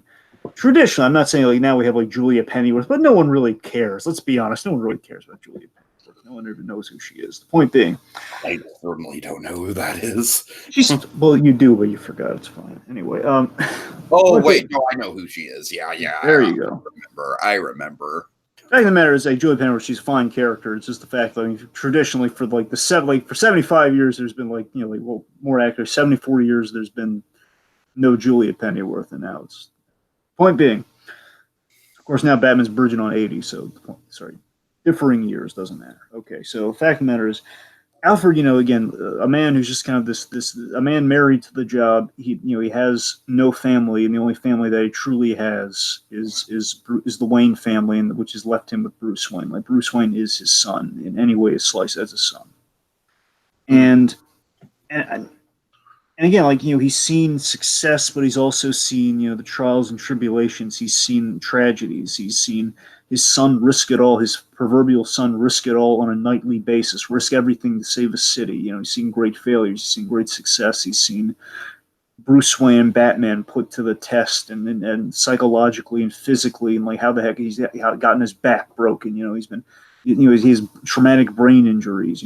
How is he going to get past this? And I think Mask of the Phantasm is always, in terms of Ephraim Zimbalist Jr., I mean, again, there's so many examples. Like, honestly, there's this one example I can cite that I don't even think it's Ephraim Zimbalist Jr., but it's the animated series Alfred, so I might as well cite it all the same. There are two moments where the animated series, I always go to this moment because it's so early on in the series, and you remember this way back during the first Scarecrow episode. I believe it's Nothing to Fear, I think. Anyway, point being, you have the scene where, Bruce Wayne is terrified that he's like disappointing his father. He's disappointing Thomas Wayne. And Alfred goes up to him. He says one of the most beautiful things here. He just walks in. This is like episode 3 or 4 of the animated series, folks. This is how early on this is. He just walks up to him and he says, "That's rubbish, sir. I know that's not true because I'm so proud of you." And what they would get some like chicken soup and gets in some chicken soup and off the bed. It's like, oh, it's like exactly what you want to hear when you're at your low of lows, when you're just thinking, is it all worth it? Like, what am I doing here? And just Alfred's always there with a pep talk. He's always there to kind of, when Bruce Wayne is in his darkest place. And again, I bring you a Phantasm is one of the best moments and one of the best, the rarest of the Ephraim Zimbalist Jr. performances. Like, he does something here he never does anywhere else in the entire series, in the entire framework of Batman. It's a minor thing, but it speaks volumes. Bruce Wayne, he's lost essentially. He's lost the day, and he's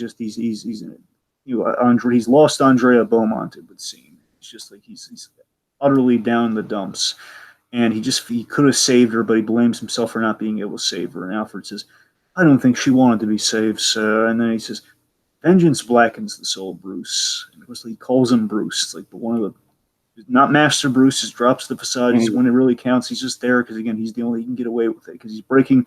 Alfred's always about maintaining that that order, maintaining like Master Bruce. Again, he'll still be as fatherly as he can muster, but he still has that butler kind of indoctrinated into it, Master Bruce. And so he breaks it there for that one moment. It's the only time Ephraim Zimbalist Jr. does it ever. And it's so fatherly, it's so filled with a great warmth and great connectiveness. And he just and he goes on to say like his biggest fear is that Bruce will lose himself to the darkness, that he'll fall into the abyss. When he thanks heaven that it hasn't happened yet. It's just these like he's the most trusted member of the Wayne family, and he, in essence, I think the reason Bruce values Alfred so much that he is like the last tie he has to his parents and normalcy within his family. It's like everything you hope for in a supporting character. That's Alfred Pennyworth. He keeps Batman focused with the right questions. Like, are you sure about this? Like, is this the night you're going to lose it? Are you sure you want to go down this route? He rolls with the craziness of all the ridiculous crossovers. He knows Superman. He has Superman on speed dial. He's there for the craziness. He's there for, as we're going to get into, Ninja Turtles. He's gonna be rolling with that. Alfred he's adaptable in so many situations.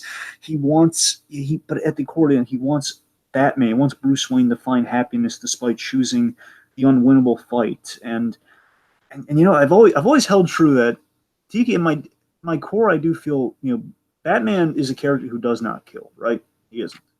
I do still hold true. I think the one time, and yes, in Injustice, there's a thing where Alfred does get killed, it's an Elseworld story with the Injustice video games, and Alfred does get killed in that story, and that brings Batman to the brink. But I would still hold true. If the Joker ever killed Alfred, that's the one Batman would break the rule in my humble hearts, because Alfred's that important to me. Batman would kill the Joker if he killed Alfred, without question, because that's all he has. Would you say it would be justified?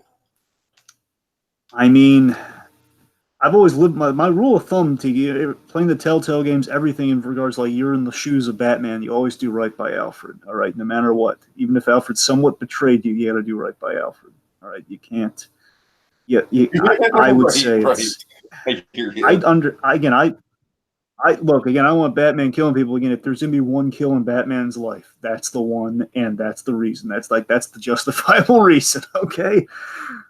I don't know because again, it's so amazing. Still in 80 years, we've never crossed that line. But again, if we're ever going to cross that line ever, I'm not saying we need to, but if we ever did, if we ever wanted to roll the dice and tell the gutsiest story and just actually have it happen, have it sink in, Alfred, the murder of Alfred would do it for Batman. But again, on the positive here, again, Alfred Pennyworth, again, he means that much to Bruce Wayne. He is, again, he's the family. Not only that, again, he's a father figure to all the Robins as well, a grandfather figure to some, a father figure to Dick Grayson. Because again, he's if you can't console him, your other father figure in Batman, Bruce Wayne, you have it with Alfred, the supporting kind of intermediary, kind of the non-threatening father figure.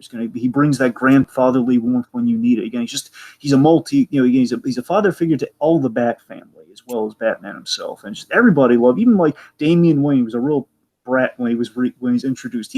Everyone loves Alfred. Even he grew to love Alfred. Everyone has a great Ra's al Ghul, even the Injustice game and everything. They all love Alfred. They do. Oh, everybody loves Alfred. Right. I mean, how could I not put Alfred as number one for father figures? Again, he's the definitive. He's put him on the gold coin, man. It's Alfred. All right. Well, folks, that'll do it. Thank you guys so much for sticking through it with us. Happy Father's Day to you all. And I will see you all next time, folks. Have a good night. I'm so